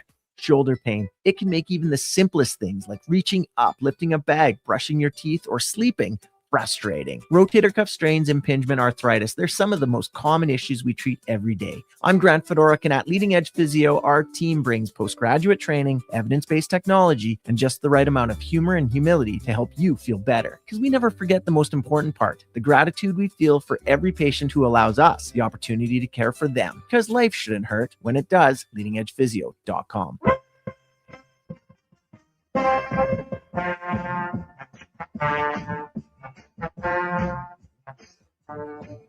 First of this hour brought to you by Emerald Equipment. Emerald Equipment is Edmonton's newest dealer for Yanmark compact equipment. Machines built tough for the jobs that don't quit. Get your new Yanmark compact track loaders with ASC Aussie Track at Emerald Equipment. The Jason Gregor Show, the best of Edmonton sports talk. This is Sports 1440. Presented by PlayAlberta.ca, Alberta's only regulated online gambling website. 327. Just got a note from Hart from Puckpedia. Goes, Greg's, I know on my site it says Nurse's bonuses July 1st, but it's actually spread out. It's spread out a few times over the year. So it sounds like it's 3 payments of $2 million. So there you go. So, but on his site, and he says it says $6 million on July 1st, but it's obviously spread out over the course of the year. I don't think they have the ability to have it say where it's like, October, January kind of payment. So, which I could see that why as an organization, you don't want, because lots of players do get a one-time lump sum bonus on July 1st. Like, it's massive. So that lowers it, maybe that $2 million savings, if it's 2 million or whatever the number is on July 1st, if it's split 3 ways, we don't know that for certain, but either way, it is, that will probably mean then the date, whether it's June 30th, July 1st, July 2nd, probably isn't, because I know for all of us, 2 mil is a massive difference, but for billionaire at that point, it's probably not going to be what's going to hold up a deal. Cost of business, Gregor. There you go. Cost of business for sure. Shout out to Hart for always listening too. Boy, yes. Let's go in the room now, brought to you by Action Electrical, and 53 years running. They've grown to become one of the most diversified electrical contractors in the province.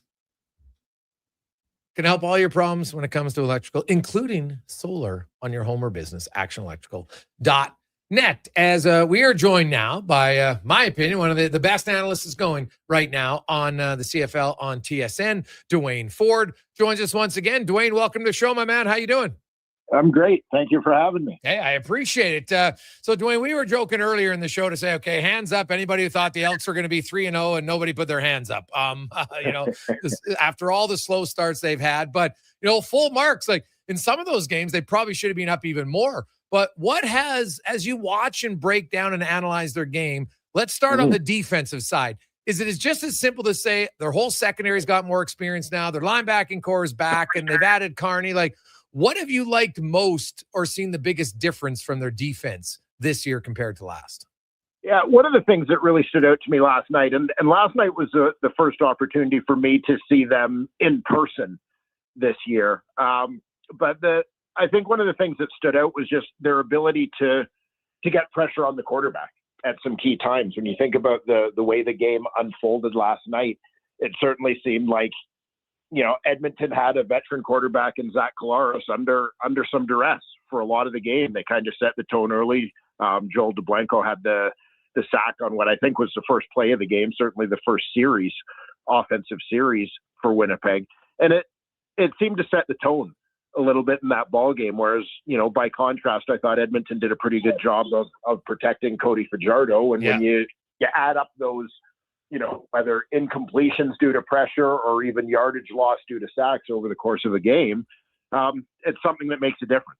And so just I would say the consistency of that was the thing that stood out. But, you make a very valid point of just having a little bit more experience for what was a pretty young team on defense last year, struck a little bit by injuries. But yeah, the fact that all of those guys, like even a guy like Brock Mogensen coming in to replace Nick Anderson yesterday, like Mogensen is a guy who played a lot last year, and got solid CFL experience last year. So you're always going to have a drop off when you talk about a Nick Anderson being out of the lineup, but you're replacing him with a legitimate CFL starter and a guy who's got some experience in the league, as opposed to a guy who is still figuring out the Canadian game. Yeah. Offensively, and they've talked about it, they'd like better execution in the red zone. Actually, you know what? If Luther doesn't bobble the ball, that third down, that's the right play. It's a good throw. It's right in his hands. He just bobbles it. And, the receivers, we saw Orange drop one in the end zone. I know it was a holding, but they still would have had another play if he catches that ball. Like, the Elks are 3-0, and there's still lots of areas for them, like just little thing, catching the ball at key times, whether it's offense or defense, and, executing in the red zone more that, there's a lot of arrows pointing up, and they're not close yet to being a finished product. Yeah, absolutely. I mean, there are corrections to be made. A team that is still growing, for as much as they're fairly experienced at some spots. As we mentioned, the offensive line, they've got some veteran guys there. Obviously, Cody Fajardo at quarterback, and his experience and specific experiences throughout his career, I think, are pretty key to what's been going on in Edmonton so far. But yeah, as a whole, I mean, this is a team that has certainly not reached its peak or its potential yet, based on what we've seen through the first 3 games. And I think that's, got to be exciting for fans in Edmonton who are hoping all of this has been worth the wait of the last few years. Oh, God, yeah. It's been painful for Elks fans for sure. What's interesting is Calgary and BC are both 0-2. They play each other tomorrow, Dwayne. So that means with the new overtime rules, the Elks are going to be 6 points up on one of those teams, whether it's Calgary or BC. And that it's early in the season, but that is for a team that just wanted to get into the playoffs. It's early, but they've given themselves some good breathing room. And now if you can finish off the season, you look and say, hey, maybe the next goal is to get a home playoff date. Yeah, for sure. It's, it's interesting. And, not to go off on a tangent about the impending new playoff system, but it's kind of bizarre to think, right, of, in the future where basically one team is going to be eliminated from the playoffs. You're going to have these teams that, if they get off to 0-3 starts, it's going to be horrifying, right? For the rest of the year that you're the team that's chasing and could be the only guys on the outside looking in. And certainly you think about the value of a 3-0 start. That puts you in a pretty good spot in a league where 6 out of 9 teams make the playoffs. But just imagine when 8 out of 9 make the playoffs and you start 3-0 and one of your rivals is starting 0-3. It's huge. But yeah, certainly for this year, the way the schedule has worked out, Edmonton getting off to a good start and a couple of division rivals having that, putting themselves in a little bit of a hole out of the gate. Big for Edmonton. You think that an 18-game season is a long time. In some ways it is. But with the level of parity that we anticipate seeing in the CFL this season, I honestly think it's going to be kind of tough to make up ground. Dwayne Ford joins us. Dwayne, what do you make of the Lions? And obviously they've been decimated by injuries to the receiving core, but what else do you see? Or is it just say, man, it's almost impossible if you lose your 4 starting receivers to win? Well, I think the 4 receivers thing really stands out when you look at the Hamilton game, right? And when we talk about the idea of complementary football, and Hamilton is a team that kind of looks like any game against Hamilton, regardless of who you are, you better be ready for a track meet, right? Because Bo Levi Mitchell, to me, is playing, talking about a guy with, Grey Cup rings and MOP trophies and arguably playing the best football of his career at this point. Terrific group of receivers around him. And so they're making big plays, like the explosive plays are a significant thing with them. And to help your defense against them, you kind of need your offense to answer the challenge and answer the bell in that regard and make some big plays of their own and, put drives together and keep their offense off the field, quite frankly. And, BC missing 4 receivers and 4 starters in that game last week. And then they had another receiver go down early in the game.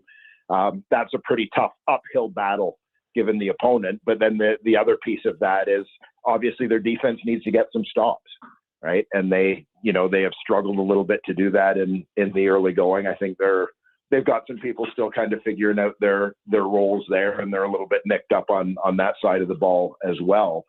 But, I think if you're BC or if you're Calgary, you're kind of thankful that the other guys have had as rotten a start as you have in terms of record. Dwayne Ford joins us, analyst for the CFL on TSN.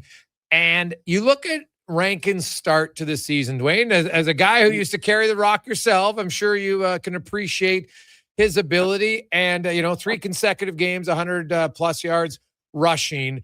And you still, after every game, you look and say, man, this guy, everybody knows what's coming, and they still find ways to get him the ball. If you're a defense, how would you game plan different if you could against Rankin? Or is it almost impossible when you got an O-line playing as well as Edmonton's? Yeah, I think they're a tough matchup, right? It's a big veteran offensive line, which accounts for a lot. But, Justin Rankin is, he's a versatile weapon, right? The thing is, he's not a one-trick pony, like a guy who is strictly a speed guy that, is only going to get big plays if he gets to the outside, that if you can just keep him between the tackles, keep contained, you're going to shut him down. He's a powerful runner as well, that he's going to break some tackles on those inside runs that get him into the second level, get him into the secondary, and turn into big plays as well. So, the number of explosives that he has accounted for this season you look at them all on tape, and they're not all the same thing. He does it in different ways. And again, it's not just running the football, but as well, a guy who's a very good receiver out of the backfield and can kill you that way as well. So, I do think that the biggest thing, and I thought Winnipeg did a decent job of it in the second half yesterday, was you got to run to the football, right? You got to get lots of people going to the football. I think a lot of times with Rankin one-on-one, my money's on Justin Rankin more often than not. But if you can kind of swarm them and, get your whole defense getting where he is, then you put yourself in a much better position to keep him in check. And looking at the Toronto's off, you mentioned Bo Levi Mitchell. It's been man, he is throwing the ball all over the place. Chad Kelly's throwing the ball tons, but it's going almost as much to his players as it is to defensive players. Yeah, the Ottawa game last week I thought was interesting for Toronto because, you've got Chad who essentially hadn't played in a year and a half, and he, comes out slinging the rock. His first couple of starts of the season, he's over 400 yards. Terrific in their opening win, or their opening game rather against Montreal. He goes for over 400. Comes back in the next one against Ottawa, and fantastic first half. And my feeling was it was the kind of game, the way it was going, you felt like this was the kind of game that Toronto had an opportunity to put it away in the third quarter. And, it's a double-edged sword because one of the things with Chad is, he plays with a certain swagger, confidence, where he's going to take some chances, right? I mean, he's a gunslinger. As much as you want them to, in the second half of that ball game, they've got a lead. Ottawa's not really doing a ton offensively. You're thinking, just take the check downs, take the easy completions, run the football, keep the clock running, et cetera, et cetera. It's not really who Chad is, and I would say given the upside of good Chad, so to speak, I don't know how much you want to rein him in. So you kind of take the good with the bad, and it turned into a little bit of an adventure, certainly when it didn't necessarily need to be. But yeah, I mean, 400 yards, it was an impressive 400 yards. And I guess sometimes if you're going to be a team that leans on the big play the way they do, maybe a little bit more than most, sometimes you got to accept the occasional turnover. The Riders still the best team in the league in your eyes? I am very much a Ric Flair, if you want to be the man, you got to beat the man proponent. Love it. And so, yeah, I mean, until somebody demonstrates that they can beat the Saskatchewan Roughriders and that this team isn't, that this team has had a huge drop off from last year, I think that's only fair to say. I don't know how many people would have projected them as the top team coming into the season. You anticipate that Corey Mason, his staff, and the job that they do, the players that they still have there, et cetera, that obviously this is a team that was going to be in the mix as the year went on. I thought they might struggle a little bit more at the start just because they have had some significant changes to personnel. But, I mean, Trevor Harris and his crew just seem to keep on ticking, and the defenses look pretty good as well, despite, again, you lose Malik Carney, you lose A.J. Allen, CJ Rivas, like some pretty productive guys from their defense a year ago, Habakkuk Baldonado. But they've looked good in terms of finding replacements for those guys and continuing their winning ways. Dwayne, we appreciate the rundown. Thanks so much for this. Enjoy the games on the weekend. Thanks very much. My pleasure. There you go. That's Dwayne Ford from TSN. The Elks 3-0, the Riders 2-0, the only two remaining undefeated teams in the CFL. Toronto is in Saskatchewan tonight. I like the Riders on that one. You got Calgary and BC. Even with the injuries, I still think I might like BC at home, and then Ottawa, Montreal. Yeah, I'm taking Montreal there for sure. So 3-0 Elks. Yeah, what's going on, dude? It's a new season. It's a new season. There's joy in Elksville right now. And it's been a long time coming for the faithful of the green and gold. We'll take a quick break. Speaking of a long time coming, we got some more changes. It's always fun to talk about it. We'll do it next in the Gregor Show, presented by Play playalberta.ca. With Play Alberta, backing the home team goes beyond the bets. That's because your picks have provincial impact. Play Alberta is the only app in the province that puts all revenue directly back into supporting programs and services that Albertans rely on every day. By investing in the General Revenue Fund, every play, bet, and buy made on Play Alberta helps make a difference across the province. Visit playalberta.ca/Gregor to learn more. That's playalberta.ca/Gregor. Must be 18 plus to play. If you gamble, use your game sense. Did you know there are actually 3 seasons we experience in June? Spring, summer, and construction season. And while roads may be narrowed and detours are everywhere, GS construction crews are on site every day doing the work because the city doesn't stop, and neither do we. As we build and upgrade infrastructure, life continues around us. That's why we never lose sight of what matters most, making sure everyone, including our team, returns home safely at the end of the day. For more on what we do, visit gsconstruction.ca. Looking for a truck that can handle anything Alberta throws your way? Wolf GMC Buick has the offers to get you behind the wheel. Get 0% financing for up to 72 months on select new 2026 GMC Sierra 1500 models. Plus, trade in an eligible 2015 or newer pickup and receive a $1,000 truck trade-in bonus on select Sierra models. Ask about bonus offers for heroes, students, recent graduates, and more. Visit wolfgmcbuick.com. It's like a locker room, minus the smell. Ew. Kevin Carius brings the banter, the buzz, and the bold sports talk. Weekday mornings from 7 to 11 on Sports 1440, Edmonton's home for sports. Silent Rides is one of Alberta's premier specialty charter companies. With our luxury motor coaches, we provide our customers with the safest and most reliable ground transportation services. Our seatbelt equipped, top-of-the-line motor coaches have become the preferred carrier for many local sports teams, tours, corporate outings, and other various travel needs across Western Canada. For more information and to request a quote, contact sales at 877-748-0991 or visit silentrides.ca. Don't let equipment failure stop you cold. At AWS Welding in Nisku, our factory-trained service techs are on hand for all welding equipment repairs. We're a fully warranted center for Miller, Lincoln, and ESAB. And we service all makes and models. Proper, regular service extends the life of your gear and keeps it running at peak capacity. Don't wait for a breakdown. Book your service appointment today at 780-979-0470. AWS Welding. We make it happen. Wendy's 99-cent Frosty is back, and Frosty farmers couldn't be happier. Made with Canadian dairy, they grow up cool, creamy, and mighty thick.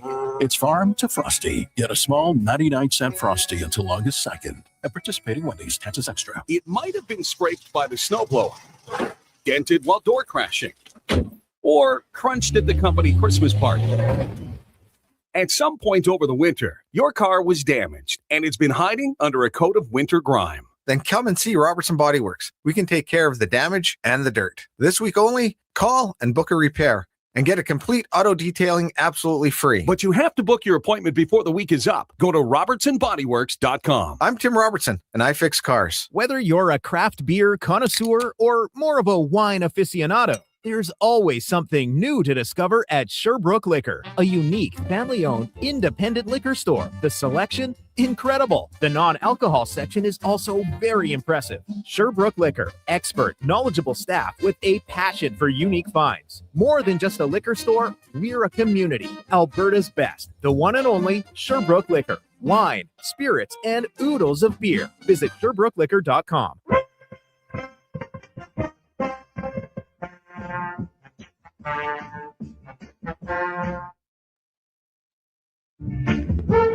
Portions of this hour brought to you by Papa John's. Looking for a tasty lunch? Papa John's has you covered. Get a small 2-topping pizza for only $9.99 with code S999 at papajohns.ca. Better ingredients, better pizza. Papa John's. The Jason Gregor Show, the best of Edmonton sports talk and beyond. This is Sports 1440. Presented by PlayAlberta.ca, Alberta's only regulated online gambling website.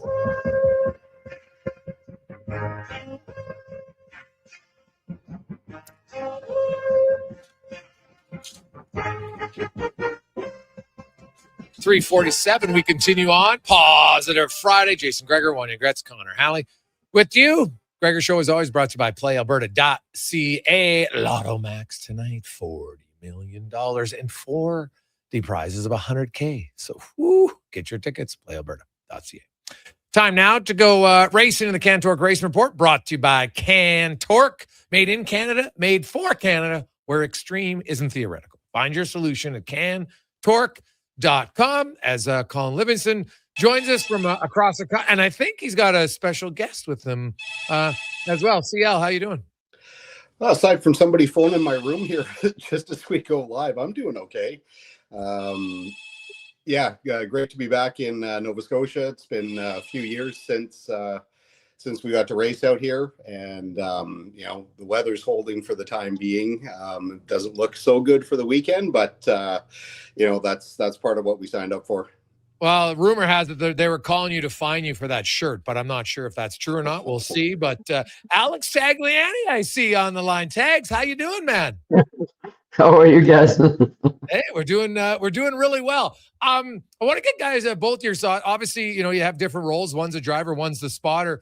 Tags, and you've been racing for such a long, but you've also kind of got into kind of the evolution of a little bit more of like a business standpoint and having other guys. How's that transformation going? Like, I always know in racing, you kind of got to be athlete, but quasi owner at the same time. How is it easier or harder as you get older? Funny that you asked this question, because not long ago, I was, thinking to myself, now that I have a little side business going on, I said I wanted just to be able to focus on racing and just have few season just about racing, as long as I can go. And somehow I always find ways to put myself in a situation where the business and the projects end up always getting in the way. So I think it's going to end up having to wait maybe another year, just because we started this Radical Cup car race team, and it's been taking a lot of time, effort on the side that has made me put more effort into the operation and the thing that is not about just thinking about driving. So again, it's more difficult than you think, but at the end of the day, I think this is going to be a fun project when everything is launched and going, running well. But it's just going to take a little bit of patience. So, I'm glad that we're able to still work together, Colin and I. And again, that's another thing too. It's like the other problem is, Colin is on my radio. He's doing spotting for the Radical car, spotting for the NASCAR car. On road course, I'm doing both. So, we're basically both running around like crazy. And we share radios with a lot of the other guys. Okay. And then some guys are sharing cars. So basically, just by curiosity, one of the guy jumped on my channel and was listening to the conversation while he was not driving his car. And he goes, well, is there a possibility that we could put Colin on our radio as well? I'm thinking, how are we going to do that? So Colin's going to end up spotting NASCAR, then he's going to spot Radical, and then he's going to go, one car goes by, and then he goes channel 1, and then before the other car comes by, he goes channel 2, and then that's going to be a first for a spotter, spotting 2 different cars in the same race. So I think next round, we're gonna try that. We're gonna load him up like never before. So at least when the race weekend is over, the driver is tired from having raced twice, and the spotter is gonna be tired because he will have had 3 drivers in his ear. So we'll try to have some fun to basically take away from the stress of all being involved in business and racing. Alex Tagliani, Colin Livingston joins us. CL, that's a lot of work, man. How do you practice for something like that? Well, I mean, first of all, there is no real practice. Time to time I'll go back and watch other races and just kind of listen to some of the chatter. But I thought Tommy joining the station was a bit of a bombshell announcement. But now I find out as we're live here that I'm going to be doing double duty in the same race. I mean, a lot of weekends. Alex is a bit of a lunatic, so. Last year we had weekends where we were running 3 cars. We had the SBC car, the Radical, and NASCAR, and that's a fair bit of time on track. And at GP3R, the paddock was spread out. I mean, I think I was walking between 20 and 25 kilometers a weekend because the SBC car is way over here. The NASCAR is kind of in the middle of the paddock. And then we actually had to cross over the track into the outside. Two cars in the same event. I mean, the only rule I'm going to have is that Alex has to stay away from the other car. Because if we have to, if they're within about 5 seconds of each other, it's going to be a bit of a mess. But we'll figure it out. Yeah. We'll try practice first, and then I'll keep him for myself on the race. Alex, obviously now you're writing, of course, in the NASCAR Canada Series, but you drove open wheel racing for a long time, and we've seen now the hybrids, and we're seeing in F1 where the engine and you got to gear down and everything. But IndyCar's hybrid system, they had another one. Shut off Christian Rasmussen's car on the front straight. As somebody who's I think like a racer first. What do you make of these changes here? And what would you say, if you were racing in that, would you like it? What would your frustration level be purely from a driver who's ridden in that series before? Well, there's 2 things. I think as a series and, with manufacturers and sponsors, they're trying to stay at the top of the evolution and the R&D and be current. I believe myself in hybrid, but for the street, I think, full electric is something that is very difficult to pass. It doesn't really serve always everybody, but an hybrid is the best combination because, most people don't really drive 120 Ks per day. So if you have an electric motor for 120K and below, and then if you ever take your car and you need to do a long trip, then you have the motor. So, and you all of a sudden, and within no time, you go from a normal car that was doing 7-8 liter per 100K consumption to 2.5, 3. So if the goal is to reduce the consumption and have less pollution, that is a good option. So when you look at the racing series and the high tech of the world of technology, for sure they're going to try something. The negative is sometimes, the more you create stuff and the more you're trying things, the more it's not always perfect. So there's a lot of things maybe that IndyCar has been tried, and take my hat off to them for trying things.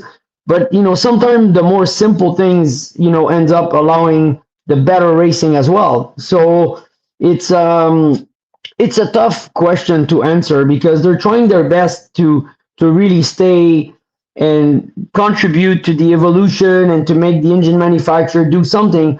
But if it perhaps only serve, if this particular thing was only to try to make racing better, I'm not sure they did that. I really think that they could have gone a different route to make things, as good or even better in regards of racing. So they just ran Road America race. And at the end of the day, when you're in Road America, you cannot have a racetrack with long straightaway like that. And if you're struggling to put moves and pass people in the draft, right there, it tells you something. So, if an IndyCar is struggling to pass at Road America, he will basically struggle to pass at Long Beach. So I think you need to look at it from a different perspective and just make a decision what we're trying to achieve. If they're trying to achieve more passing, then it could have been achieved in a different way than the hybrid. Okay. And you've been racing obviously in the NASCAR Canada Series, Pinty Series for a long time. Do you miss open wheel? Nope. No. Open wheel is the type of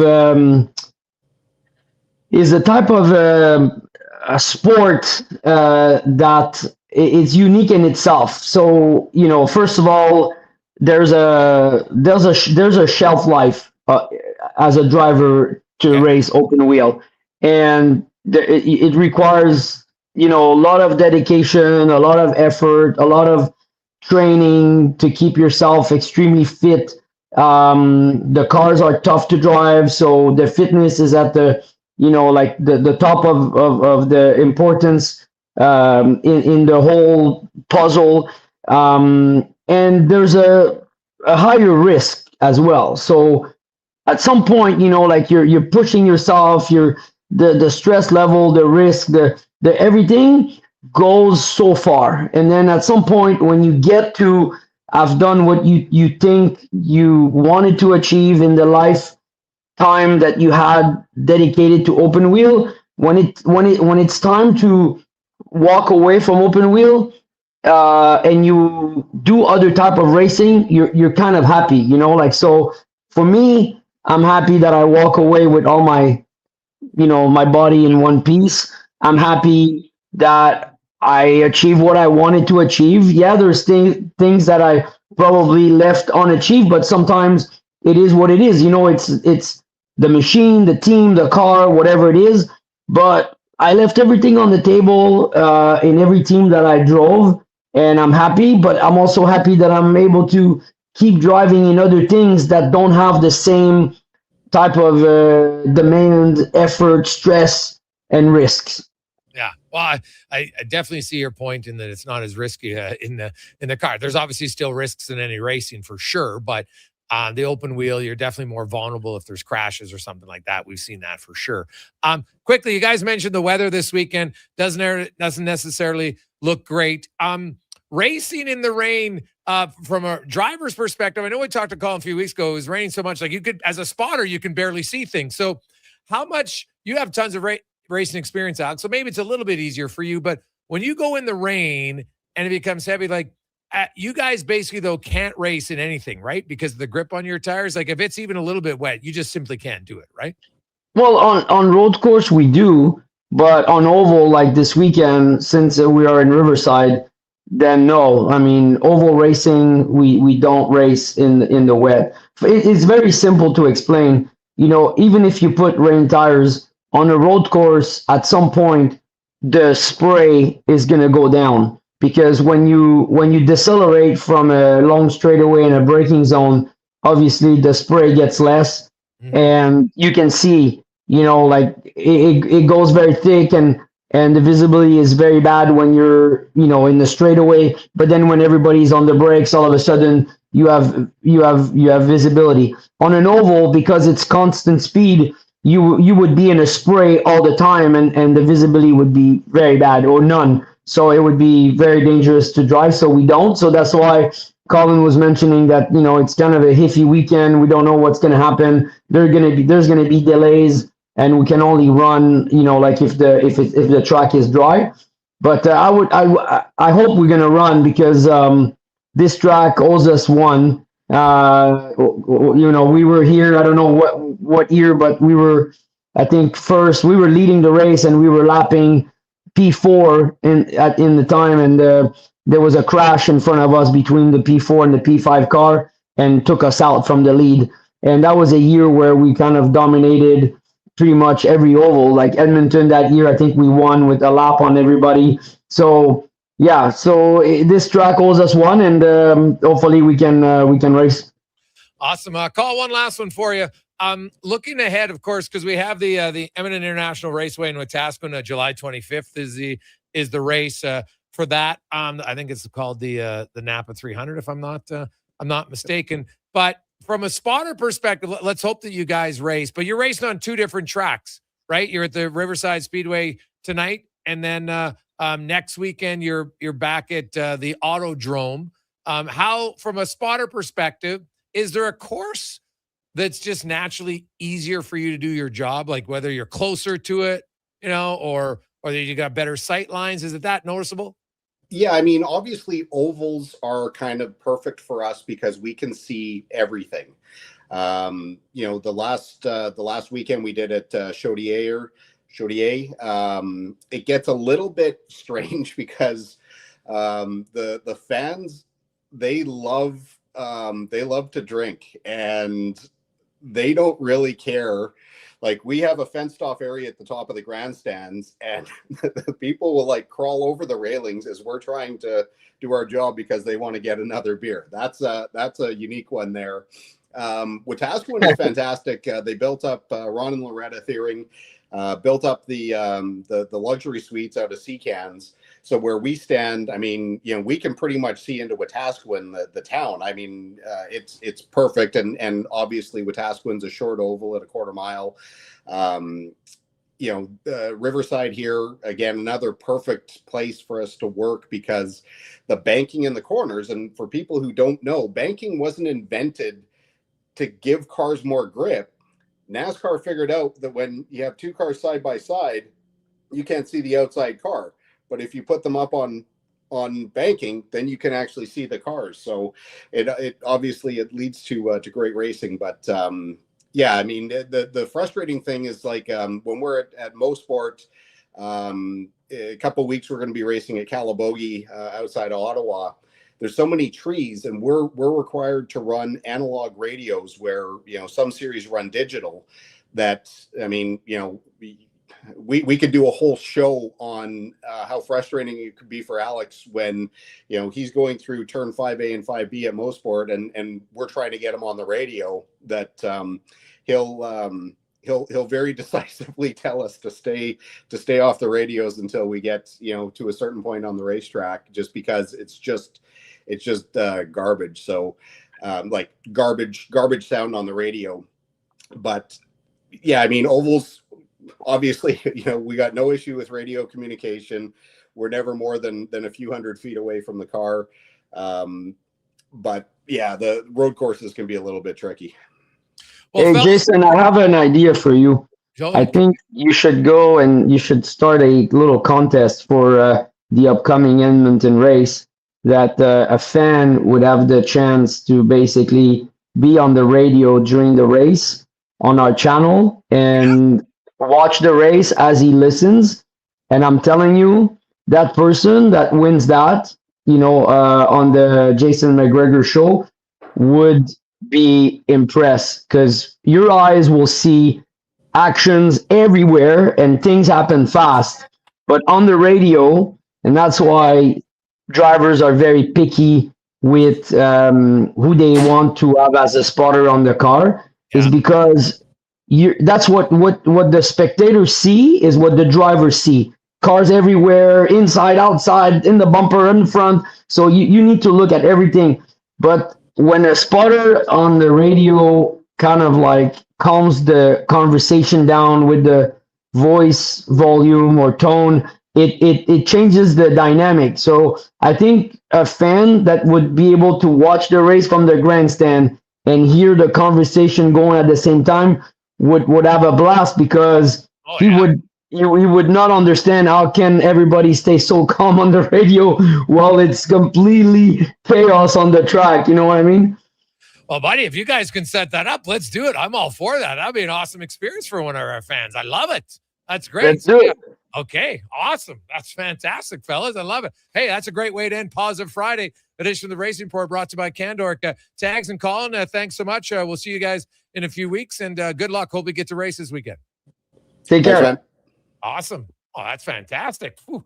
Anytime in sports where you can feel like you're closer to the action, but to have the headset on and be able to listen to what they're communicating, because we watched it, like, I'm kind of jealous. I'd like to do that. So any of our motorheads, we'll give that away in July leading up to the race, which happens on the 25th. So should be good. I love it. It's a heck of a turn of events there. That is nice little offer from Tags. Good guy, man. That's fantastic. So there you go. A little Positive Friday news for all of our motorheads. We'll take a quick break. Let's get to the con man and a sports 1440 update brought to you by Hire Good. For professional property services that you can feel good about, get Hire Good. Site cleanup, debris removal, seasonal maintenance, and more. Visit hiregood.ca. Stable jobs create stable lives. Hire Good. This is the Sports 1440 update. NHL Draft tonight from the KeyBank Center in Buffalo. It's getting going at 5. The Leafs on the clock. Expected to select Gavin McKenna with the first overall selection. Elsewhere, Colorado Avalanche signing a pair of unrestricted free agent defensemen. Brett Kulak to a 5-year deal worth $5 million per season. Also, Brent Burns 1-year contract with a base salary of $850,000. The Buffalo Sabres have acquired defenseman Olin Zellweger from the Anaheim Ducks in exchange for prospect Anton Wahlberg and the 45th overall pick in the draft. The World Cup earlier today. Great game for France. They defeat Norway 4-1. Same for Senegal, knocking off Iraq 5-0. Later today, Cabo Verde taking on Saudi Arabia. We've got Spain and Uruguay, Egypt, Iran, and Belgium up against New Zealand at 9 o'clock from Vancouver. In the CFL, Week 4 continues. The undefeated Rough Riders hosting the 1-1 Argos. Kickoff 7 o'clock. Major League Baseball, Jays, Rangers from the Rogers Center. First pitch, 5:07. We'll join that game in progress following the Jason Gregor Show here on our AM feed. Elsewhere, the Reds taking on the Pirates. Orioles host the Nationals. Yankees get the Red Sox. Guardians host the Mariners. Cubbies head to Milwaukee. Angels host the Athletics. Dodgers taking on the Padres. And it's the Giants hosting the Atlanta Braves. Coming up in hour 3 of the Jason Gregor Show, we'll get to Cam Tate's 2-minute warning, ask 5 questions, and we'll be joined by former NHL GM, current TSN analyst, Craig Button. I'm Connor Halley. This has been a Sports 1440 update. Sports 1440, Stingray Radio Station. CKJR broadcasts from West Edmonton Mall and Wetaskiwin. Download the free Stingray music app and listen wherever you go. Hi, Mike here from Northgate Chevrolet Buick GMC. Car shopping sucks. That's right. Going back and forth 100 times just to get a price. Give me your credit card for a test drive. What's all these extra fees?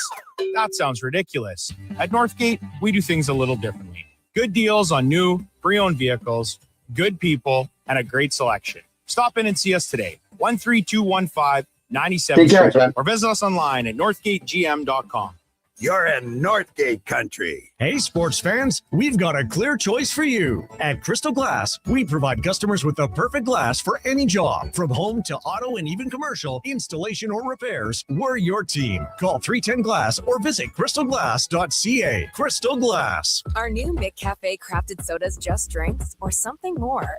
Like Sprite Berry Bliss, Creamy Strawberry Coke, and Orange Dream. All swirled with fizzy flavor and topped with silky cold foam. Only at McDonald's. At participating McDonald's restaurants in Canada. Jason Gregor isn't just a sports guy. He's a community builder with over $3 million raised for local charities. And his Gregor Foundation, he's making a difference on and off the air. Check out Gregor weekday afternoons on Sports 1440.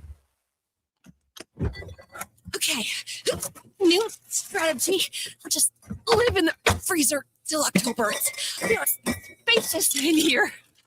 It's spacious. There's a better way to survive the coming AC season. Pro Solutions is your one-call solves-it-all expert for AC repairs, tune-ups, and new installations. We offer convenient financing options and fast appointments so you can enjoy your entire home, not just the freezer. Now I can leave the frozen peas where they belong. Book now at ProSolutionsInc.ca. Are you a skilled laborer? All-Star Construction wants to talk to you.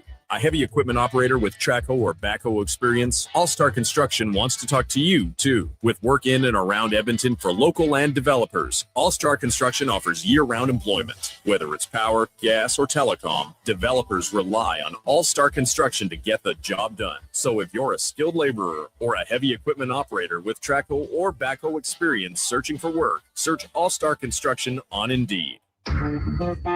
The job isn't done until the last load is hauled, and having a semi-trailer out of commission is not an option. Whether replacing or adding to your convoy, Edmonton Trailer has a huge inventory of new and used semi-trailers, trusted by the gravel, logging, oil field, fluids, and freight industries. Find a trailer right for you online or at one of their 3 locations. For sales, service, parts, rental, and finance, when you're in it for the long haul, Edmonton Trailer. Happy Canada Day from everyone here at Catch of the Week. What does a Catch of the Week Canada Day taste like? It's fresh made-to-order sushi and platters for my guests. It's the family get-together, enjoying colossal crab clusters and jumbo prawns dipped in warm butter. It's all here at Catch of the Week. Plus, don't miss out. Get your free lobster with purchase today. Conditions apply. See Catch of the Week for details. Just off the Henday, 5 minutes from Sherwood Park. Details and directions at catchoftheweekedmonton.com. For decades, the pioneer spirit of Alberta has been exemplified in the chuck wagon racing legacy of the Dorchester family. And today, you can experience it every time you hit the links. Dorchester Ranch Golf Course is in top mid-season form. Enjoy the longer days on this historic 18-hole course near Pigeon Lake. Stunning views, reasonably priced, and only 40 minutes from Edmonton on newly paved roads. Play the course built with pioneer spirit and family pride. Dorchester Ranch Golf Course. Book your tee time today at dorchestergolf.ca.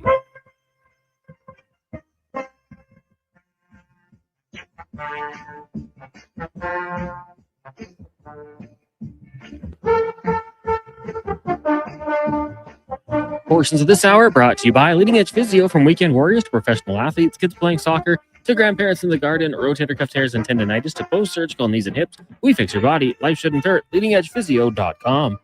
This is Sports 1440, where Edmonton talks sports. On YouTube, Facebook, and X. Here's Jason Gregor. Brought to you by PlayAlberta.ca.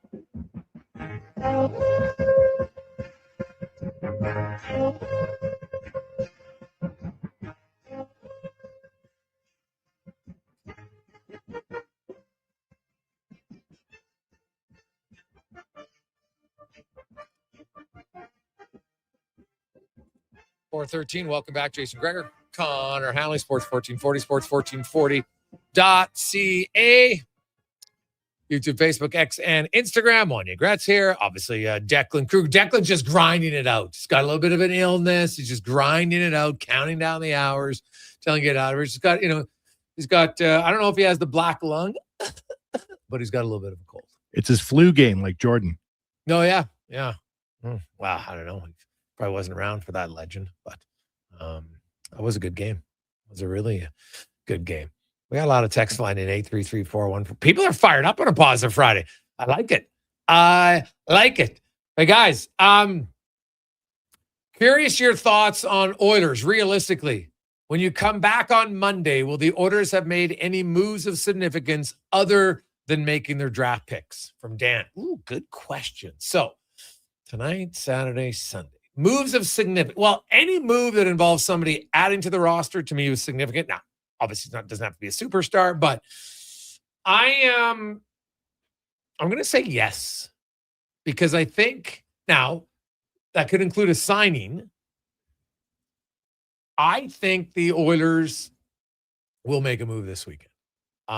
It might not be a massive one, but I don't think it's just we have to sign a goalie and we have to facilitate a Darnell Nurse trade. That's not their only things they're looking at this weekend. I do know there's a few right shot pending UFA center iceman. I know the organization isn't sold that it's a must-have to get a right shot. It would be a nice to have right shot. I don't think they believe it's a must-have that they would break the bank on a guy who's going to be your fourth line center. So I totally agree with that philosophy, but I do think it's something that they lack. I think having a right shot center would be nice. It's not a must-have, but when you look at small percentages, what did Connor McDavid say in his interview with Speck? That extra 1%. Well, it's all little things. So if you can have a right shot guy who's going to be on his strong side more often, that's just going to give you a better opportunity. You're late in the game. Now we got Draisaitl in one face-off. If it's the left side, we got the other centerman out there. He can take the right side draw. It gives you a better opportunity. So I will say yes, the Oilers make a move before we're on the air Monday at 2:00. See, I lived through August 2005 when they did that joint press conference for Pronger and Pekka. Remember that day? And they were out by the museum on the lawn and they had sunglasses on and shorts. Oh, yeah. I remember it very well because that trade actually broke. I was doing the show from late back then on 1260. And we would have been Team 1260 then, not TSN. It would have been Team 1260. And the trade broke at around 11 p.m. And we were on the air till about 3. Like, Oiler fans were, first of all, you'd been coming off a year of no hockey. And for years, the Oilers have been getting rid of their top end guys because of salary cap, whatever else. Well, not salary cap, but just salary. And then to acquire Chris Pronger was like music to the ears of both. They're like, finally. And so that was just Pronger. Then the Pekka one came later. And I do vividly remember that press conference. It was the next day. It says here, I'm just looking it up. August 2nd, 2005, they announced Pronger. August 3rd, 2005, they announced Pekka. Yeah, but the press conference came a few days later, right? Yeah. But just that 24-hour period, and then watching, I was houseboating when this was before the internet, before Oilers Nation. I was like, do we swim to shore? Like, we need to do something. Things are happening. So blockbuster trades come out of nowhere. So I always hold hope in my heart that there's a blockbuster deal that no one would ever see coming. Just waiting. Ekholm was not of the same magnitude, but no one saw that coming. Well, that was a big trade for Edmonton, no question. I don't know if I would see something like that, that big, but you never know. Hey, guys, the Oilers are going to trade back from 52 from Brandon. Well, I could see that, Brandon, because you trade back a few spots and maybe get another pick because they don't have many picks. But obviously, if there's a guy they really like, they would do it. Heck, they might move up in the second round. I'm not sold on it, but it's always a possibility. I was talking more like a trade that doesn't involve a draft pick, right? Like if they move back in the draft, awesome. They get another pick, but that's not, I wouldn't necessarily use it as a big significant move by any stretch of the imagination. Let's get to the Positive Friday edition of the 2-Minute Warning with Cam Tate, brought to you by Legacy Heating and Cooling, where the rates never change. No overtime charges. If all of a sudden AC conks out, you need it fixed on the weekend or late at night, call Legacy. They'll come fix it. No overtime charges. That's how you build a legacy at legacyheating.ca. And Cam Tate, of course. Cam, born with cerebral palsy. Cam's in a wheelchair. Has never let him slow him down. 45 years in the industry. Unreal. And Cam's always wanted to be on radio. And now through the wonders of technology, Cam's words come to life. In the 2-Minute Warning on Positive Friday, he asks me to read it. So, con man, cue the music. These are Cam's words, my voice. Words. They're the bloodline of every sports writer ever sat down at a keyboard at 11:30 at night. Cold coffee beside them, trying to make you feel something that happened on a field 3 hours ago. Words are everything. Words are the whole game. So I pay attention to words. And about 10 years ago, I noticed something all by myself. No help from anyone, which frankly is a personal best. Professional sports coaches stopped calling their players a team. They started calling them a group. Now you might think, same thing, right? Bunch of people, matching uniforms, someone's crying in the shower. What's the difference? Oh, there's a difference. A team, that word has weight to it. That word means the room is light. The word means brotherhood, sisterhood. You know where everybody is at 2 a.m, you don't ask why. A team is a thing that breathes together. A group is what you call 12 strangers waiting for the same elevator. A group is a work in progress. A group is management speak. A group is what you say to a reporter when you're not quite sure if these people actually like each other. I started hearing coaches say it, and I thought, somebody in that locker room is unhappy. And then last night, Winnipeg, the Edmonton Elks. Running back, Brady Oliveira fumbles the ball. The Elks get it right back in the doorstep. Brock Boguson picks it up, starts a return, and then laterals to Ty Ford. Combined 56 yards, field goal, 10-0, a lateral. Think about that for 1 second. In the middle of the chaos, a fumble, bodies everywhere. The whole play is improvised. One guy trusts another guy to flip them the ball and say, you finish this. This is not a group. A group isn't a lateral. A group covers the ball and falls down and hopes for the best. A team has been in the film room together long enough that Brock Mogensen knows Darnell Ford is going to be exactly where he needs to be. No meeting, no memo, no group text. Just there you are. The Elks are 3-0 because of plays like that. Words matter, teams matter, and right now in Edmonton, that's exactly what Elks fans have.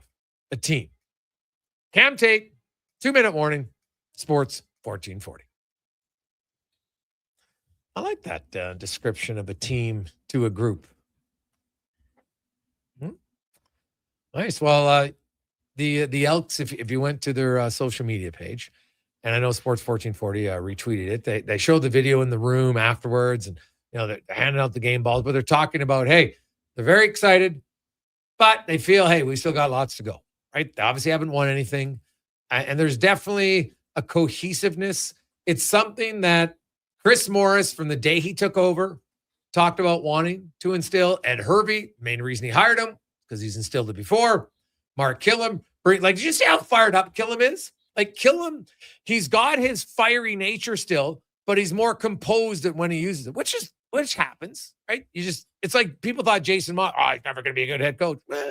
Well, Moss has learned serenity now. Sometimes, it works. And it's a good little point there from Tater on a Positive Friday. When we come back, Craig Button will join us. We're going to get deep into the draft because the draft gets going.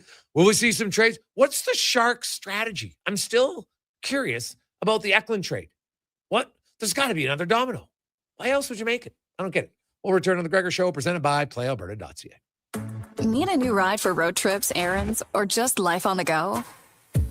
Go Auto offers a massive selection with over 15,000 new and used vehicles to choose from. With over 70 locations across Western Canada, finding your next ride has never been easier. Whether it's a roomy SUV for the family, a sleek car for the open road, or a rugged truck for your weekend adventures, you'll find it here at a price you'll love. Explore thousands of vehicles today at goauto.ca.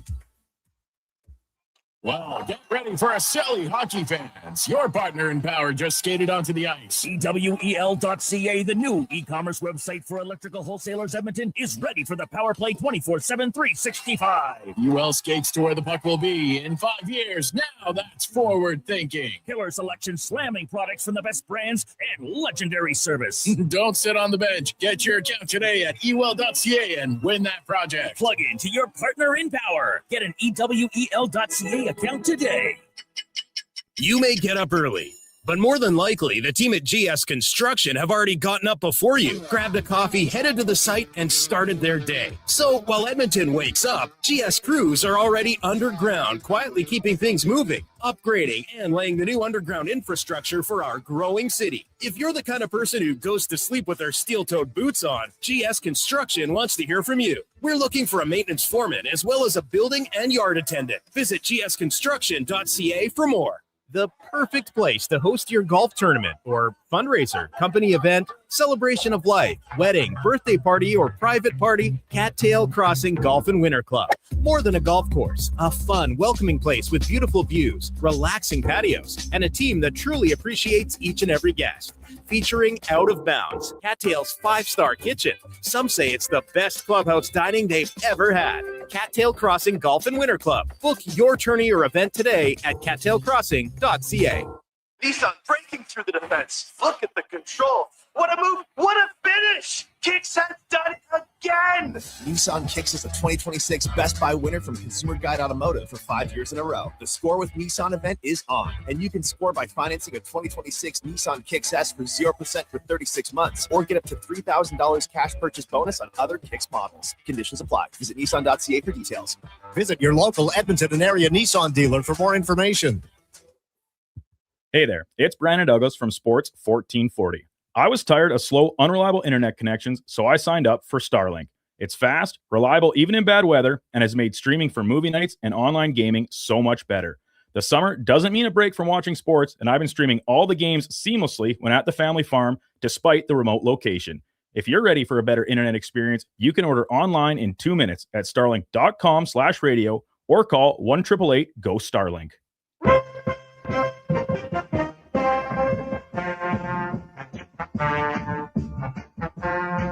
Portions of this hour brought to you by EWEL, helping you finish your electrical project is their goal, from pot lights to electrical panels. The gear you need is at ewel.ca or in person at one of their Edmonton area locations. ewel.ca, your partners in power. The Jason Gregor Show, the best of Edmonton sports talk. This is Sports 1440. Presented by PlayAlberta.ca, Alberta's only regulated online gambling website. 426. Welcome back, Gregor Show, presented by PlayAlberta.ca. The NHL entry draft coming up later on tonight will be a thrill for many of the players. Hey, the organizations, they all think they're getting a guy who's really going to help them. Some teams will be sitting around, doing nothing because, of course, this is still where the team sends usually one of their media guys and then one representative from their team, as most teams hunker back home. Now, I don't know if the Toronto Maple Leafs, you have the number 1 overall pick. Do you send, it's right in Buffalo, do you send some of your top guys there? I don't know. Well, I guess we will find out. There's lots of conjecture over something we've seen in the NHL recently is that you bring out like big name stars to help call out the name. And there's lots of rumblings and suggestions over who that's going to be for the Toronto Maple Leafs with the number 1 overall pick tonight. So Drake? I have no idea, dude. I have no idea. Connor, it's Drake. I have no idea. Our next guest, hey, this guy, he's in on a lot of things. Maybe he knows as we get to our big guest of the day, brought to you by Silent Ice Center, where, hey, speaking of big names, Gene Simmons in a very intimate setting, the Silent Ice Center. Get your tickets. They're going fast to see Mean Gene, the Gene Simmons Band, later this year, actually in November. So get your tickets. As we are joined by former NHL GM and scout, Stanley Cup winner, ace analyst and scout for TSN, Craig Button, joins us. Now, Butts, are you announcing the Toronto pick tonight? Listen, I'm not an A-lister. I'm not a B-lister. I'm not a C-lister. I'm like way down the alphabet. But if Drake is announcing the pick, I will be disgusted. He's a basketball guy. He's not a hockey guy. It better not bring out Drake. I thought you were going to say you're a P-lister for pickleball. That's what I thought for sure you were going to say there for a second. I like it. Craig, lots has happened this week, man. It's unreal. I've never seen a week like this that I can remember leading up to the draft with so many legitimate trades of legitimate players. Part of it, I think, is due to, the expanded cap space for some teams. Lots of teams who weren't playoff teams last year feel they got to try to get back into it with the deal.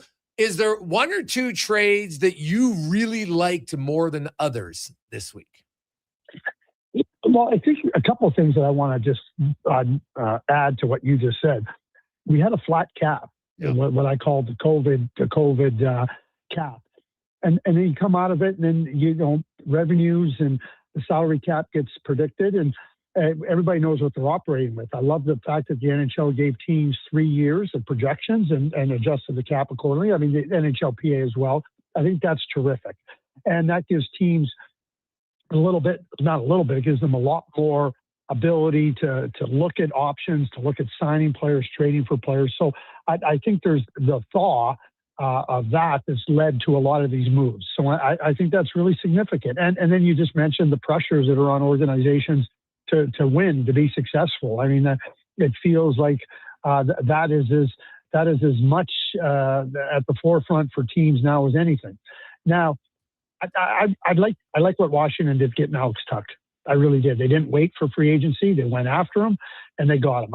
I look at that Washington Capitals team, and I see a team that's got a lot of ability, a team with a lot of firepower.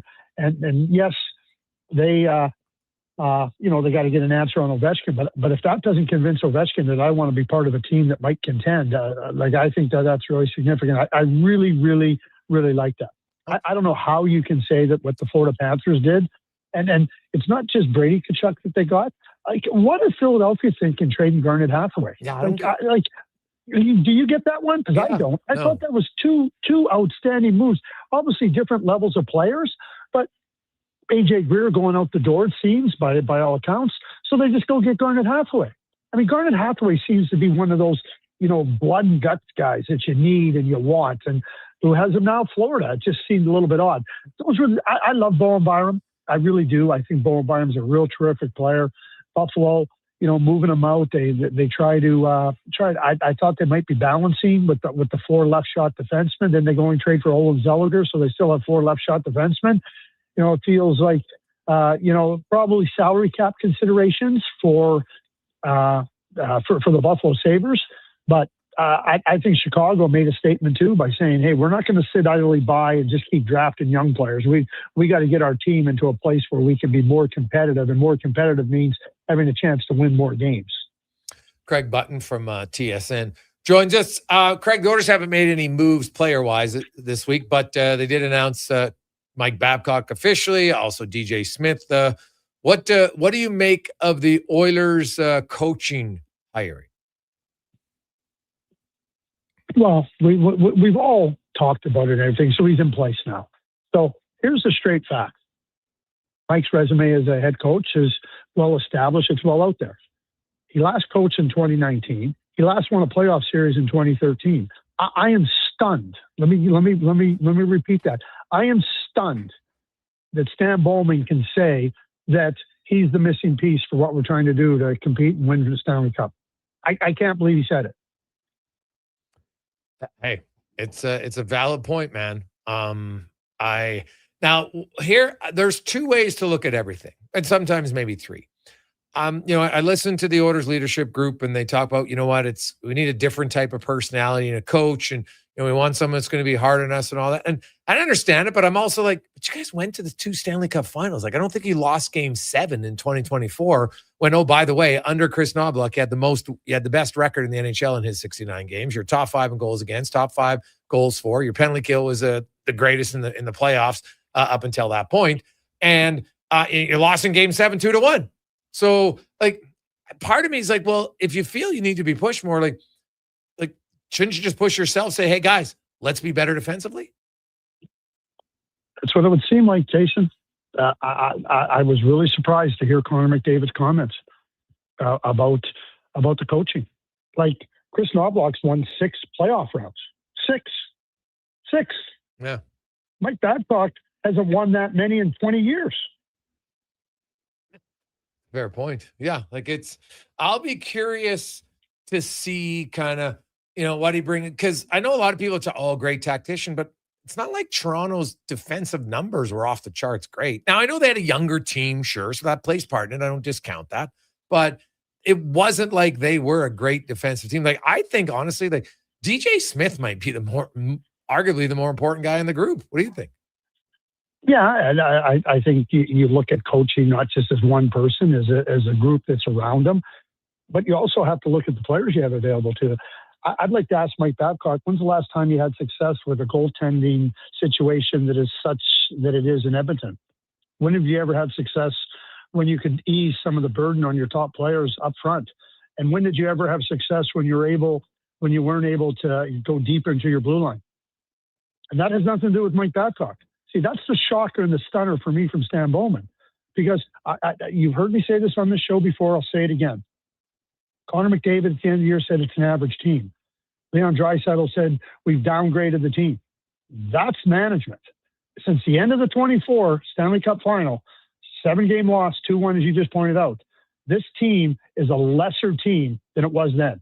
And that had nothing to do with the coach. It had nothing to do with the players. It had everything to do with management.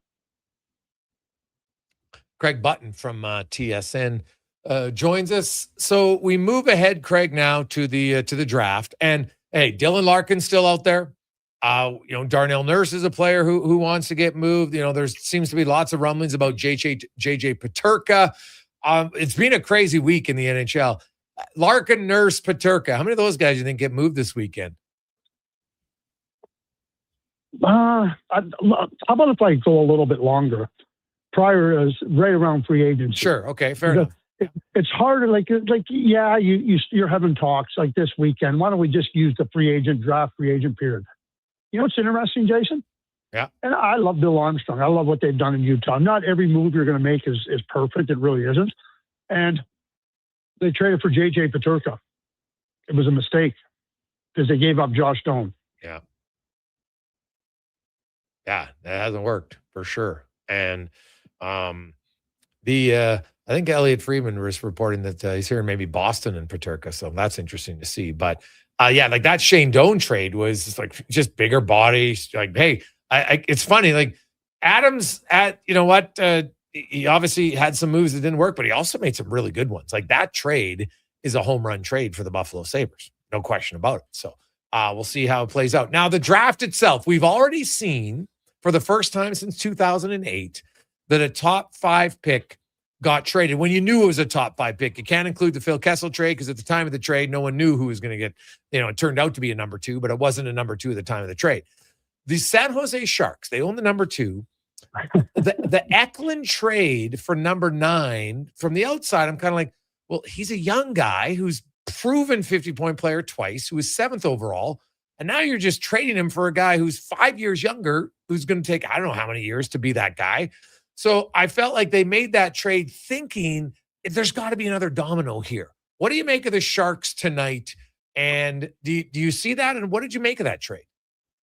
Well, I think that there's parts to it. And here's the parts. Stenberg can play in the National Hockey League next year. McKenna can play in the National Hockey League next year. At the very least, they get one of those two guys. And now they have the 9th pick. And I think one of the 6 defensemen, there's no question, one of the 6 defensemen are going to be there. So, and I think ideally a right shot defenseman would work ideally and perfectly for San Jose. So they get a guy that comes in and can play right away in Stenberg and ostensibly replace Eklund. Yeah, he's younger. But now you can go get that defenseman and ideally the right shot defenseman at 9, whether it be Jackson Rudolph or whether it be Keaton Bierhoff.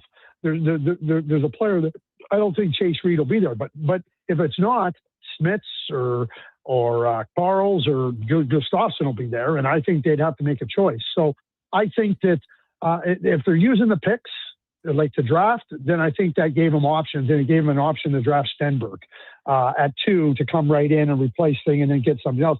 But that 9th pick very well may not be used either. That 9th pick may be used to trade for a player. That's what I'm watching for from San Jose. Yes. And it could be a defenseman. We're hearing Zach Werenski's name out there now. Yeah, that would be a big blow for Columbus, man. Oh my goodness! Like, hey, he's the best defenseman in the league this past year. Like, he's a really good player. I like Zach Werenski a lot. And yeah, I do too. Like him, I do too. And you mentioned like Hellebuck out of Winnipeg, and what potentially like there could be some massive names traded here between now and July 1st. Well, let me ask you this: if you're San Jose, like, would you trade for Hellebuck and give up 2 or like and Askarov? Ooh. Oh yeah, I would. You know what? I think I would, Craig. Yeah. No. Yeah. That puts you in a different level as a team, right? Oh yes, it definitely does. You got and you get a goalie for what has he got 6 years left in his deal, I think it is. So it's not just a 1 or 2 year one. Yeah. And if you're the Winnipeg Jets, like you'd probably have to at least consider that. Like not just be like, no, you'd have to consider it significantly, I would think. Or maybe they go and draft Caleb Malhotra. They need a center. Well, that leads me to one. Having been a GM, would you draft a player when his dad was your head coach? If he was clearly the best player and there was not a better option, when I say or a similar option in terms of skill and potential, that's where I would draft him. If not, and I don't think this draft is as such, I wouldn't. Okay. So you wouldn't, if you're Vancouver, you wouldn't take Malhotra number 3. No, because I think there's other players that have every bit as much potential. Their road is longer. It's not like they need to get a player like that right now. They have lots of opportunity to continue to build. Brian Johnson says patience is key. So I think that's why I would move past them. Okay. And now it's just coming out, Craig, as we were talking, yes, indeed. It looks like Peterka is going to Boston. No return yet announced, but there's enough. The trades just keep coming, man. It has been... Zaka? Do you think it might be Zach? Oof. That would... Like the thing, like, I like Peterka. I don't love Peterka as a player. Like, I'm kind of like, what does he bring? That's my question. Well, he's got some skill. Oh yeah, no doubt. My good friend Tim Bernhard, who I worked with for a lot of years, he described the players like this. He called them 20-20-40 players. He said 20 games are really good, 20 players are pretty good, and 40 games you don't even know if they played. That's JJ Peterka for me. 20-20-40. That's a tough one. Like, yeah, hey, he's been a pretty, pretty much, okay, 28, 27, 25 goals the last 3 years. That's pretty consistent, right? Like his assists fluctuated. The 1 year he had 41 assists. That was pretty high. The other 2 years, each had 22. So, he's pretty much a guy who's probably going to come in around 47 to 55 points on average. You might hit the 68 mark like he did the one time in Buffalo. And Boston does need like another good shooter. He's a pretty good shooter, right? You got Pasternak. He's an elite shooter. Yep. Now you got the next one down the line. Well, they need more skill. They need more skill in their lineup, and certainly JJ has that skill. But think about it: Buffalo traded him a year ago. Now you got Utah trading him this year. Yeah. Wow. You always wonder why. No, you definitely wonder why. Now you mentioned the if you're Paul Maurice, Greg, and you look at Florida now, what do you think they're going to do in goal? Isn't that Paul Maurice's probably main question? They like Bobrovsky. I mean, I keep hearing that like they might make a deal similar to Marchand, where they're going to give him a longer term with a lower AAV, and then he's going to retire in 3 years or 2 years time. And but Bobrovsky needs help. And when I say that, Bobrovsky is not a guy that's your top like workhorse goaltender any longer. So, okay, you want to keep Bobrovsky? I get it. He's been a good goalie. He's been a real successful goalie for Florida. Who's the other goalie you're going to get with him? That, to me, is as important a question as what you do with Bobrovsky. Yeah. No, that is totally fair. Tarasov suddenly might be the goalie to look for in free agency. Yeah, I like him. Now, how about this one? They had Brandon Bussey. Yeah. Well, it just shows you, Craig. Hey, they got Forsling from Carolina off of waivers, right? Like, hey, sometimes you don't know what you don't know.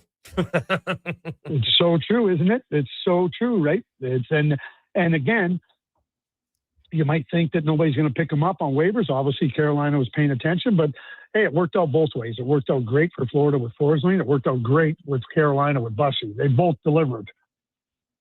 Craig, what do you make of Florida uniting the Tkachuk brothers, I suppose? What's your take on that? Well, I mean, you got two really good players, two really edgy players, no fun to play against. And Wanye, I'd also add this. They just went traded for Garnet Hathaway. Like, they're a hard team to play against. You look at their team, like, you start to look Ekblad, Jones, Forsling, Nikola, Bennett, Lundell, Barkov, Marchand, Tkachuk. Like, how much fun is that to play against these guys? Oh, yeah, probably not a lot, for sure. Yeah, they have an identity as an organization right now. I think that is very clear to say. They have a clear identity. For fun, Craig, and because I saw what Chris Drury said about his team, and we want to get bigger. So my first instinct was, what AAV are they going to pay AJ Greer? Does it start with a 3 or a 4? It's going to be a 4. Just look what they did with Barclay Goodrow. Yeah. So that's my team to watch for AJ Greer. They want to get bigger, so they traded Keandre Miller. Oh, dude. That trade never made sense to me from the moment it happened. I didn't understand it. Tell me what makes sense that's happened in New York in the last few years. Wow. I honestly, like, Chris Drury, what he's done to have the trust of his owner continually, it doesn't really make sense to me. I don't get it. Yeah, well, I mean, there's nothing there to make you have confidence in what he's done to look and say, well, this is what he could do. You're more fearful than hopeful. Yeah. Awesome stuff as always, Craig. Enjoy the draft tonight, and we'll see how it unfolds. It's always going to be entertaining. It is, isn't it? Hopefully it's not 5 hours. Dare to dream, Craig. Dare to dream. Okay, have a great day. Thanks. There you go. That's the Jason Gregor Show, presented by Play Alberta. All these trades getting made up until the deadline. The old trade deadline 8-hour super streams, it's hard work because a lot of these deals are already done, right? The draft, we do another mega stream, but a lot of the news is happening now in the lead up to it. Oh, yeah. Well, this week, at least, you have so much to talk about because there's been so many trades. And, JJ Peterka is now a member of the Boston Bruins. And yet to see what the return is yet for that one. But there's a deal right before the draft. And we'll see what happens during the draft. Of course, the Oilers do not have a first-round selection. They're one of 10 teams without a first-rounder. 7 teams hold 17 of the 32 picks heading into tonight, led, of course, by the St. Louis Blues, who have 4 of them. The San Jose Sharks have 3, including 2 top 10 picks currently. Then Vancouver has 2, the 3rd and the 20th. Buffalo has 2, 4 and 20. Calgary has 2, 6 and 30. Ottawa has 2, 25 and 32, but they can't trade the 32nd pick. They're not allowed to do it. So there you go. It'll be fun to watch the chaos, to see which moves are made by who. I'm looking forward to it. Take a quick break. We'll come back with 5 questions on the Jason Gregor Show, Sports 1440, sports1440.ca, presented by PlayAlberta.ca. With Play Alberta, backing the home team goes beyond the bets. That's because your picks have provincial impact. Play Alberta is the only app in the province that puts all revenue directly back into supporting programs and services that Albertans rely on every day. By investing in the General Revenue Fund, every play, bet, and buy made on Play Alberta helps make a difference across the province. Visit playalberta.ca/Gregor to learn more. That's playalberta.ca/Gregor. Must be 18 plus to play. If you gamble, use your game sense. Action Electrical Solar Team is now making a play for sustainability and savings. They're specialists in powering up for a greener future. That's the strategy, designing and installing high-efficiency solar panels. They're helping homes and businesses combat rising utility costs by harnessing the power of the sun. A smart move for efficiency and the environment. Hire the Action Electrical team to bring home a win for your project. Visit actionelectrical.net. You don't just need property services, you need problems handled. HireGood provides cleanup, debris removal, site monitoring, and safety attendance across Edmonton. We reduce issues on your property, keep spaces safe, and take pressure off your team. We resolve real problems for businesses while creating real impact because our team is built on second chances and they show up every day ready to prove it. Visit hiregood.ca or call and mention Jason Gregor for a first-time discount. HireGood. Stable jobs create stable lives. Boxing Day is back at Brick. Find amazing deals all weekend long, like save $1,000 off a genuine leather reclining sofa. Save up to 40% off select mattresses, plus get a 10% instant credit to use towards sleep accessories. And find the lowest prices of the year on select beds, dining tables, and chairs. Don't miss the return of Boxing Day this Saturday and Sunday, only at The Brick. Exclusions apply. See in store for details. The Brick, saving you more. Say hello to your new favorite drinks. Introducing new McCafe Refreshers. Icy cool, undeniably refreshing, and available in 3 flavors. Strawberry watermelon, mango pineapple, and blackberry passion fruit. Only at McDonald's. At Fountain Tire, success is a team effort. They're committed to their team members and their customers. And that means treating your vehicle like it's their own and finding solutions that suit your needs. Because whatever the road brings ahead, they're on it with you. Visit fountaintire.com today.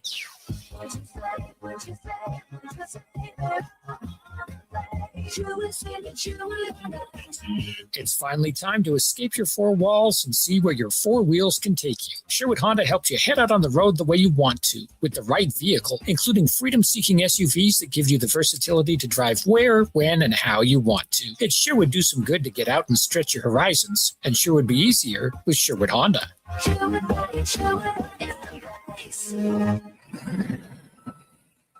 Bashaw Concrete products. From concrete and septic tanks to blocks, precast water pads, Jersey barriers, and aggregates. Farmers, contractors, homeowners. Plan your next project at BashawConcrete.com. Family owned, over 60 years pouring. Bashaw Concrete products. Once again, start here. BashawConcrete.com.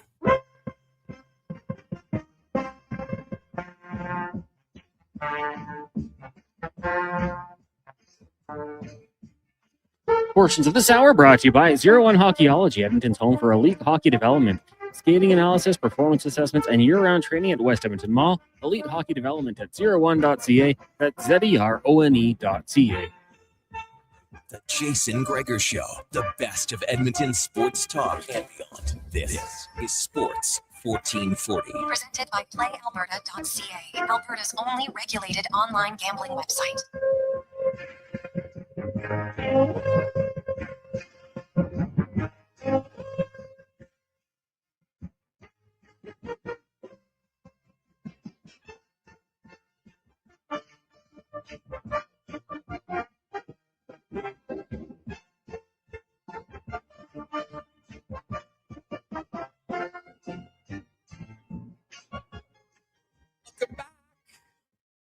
Jason Gregor, Connor Halley, Sports 1440, sports1440.ca, Wanye Gretz.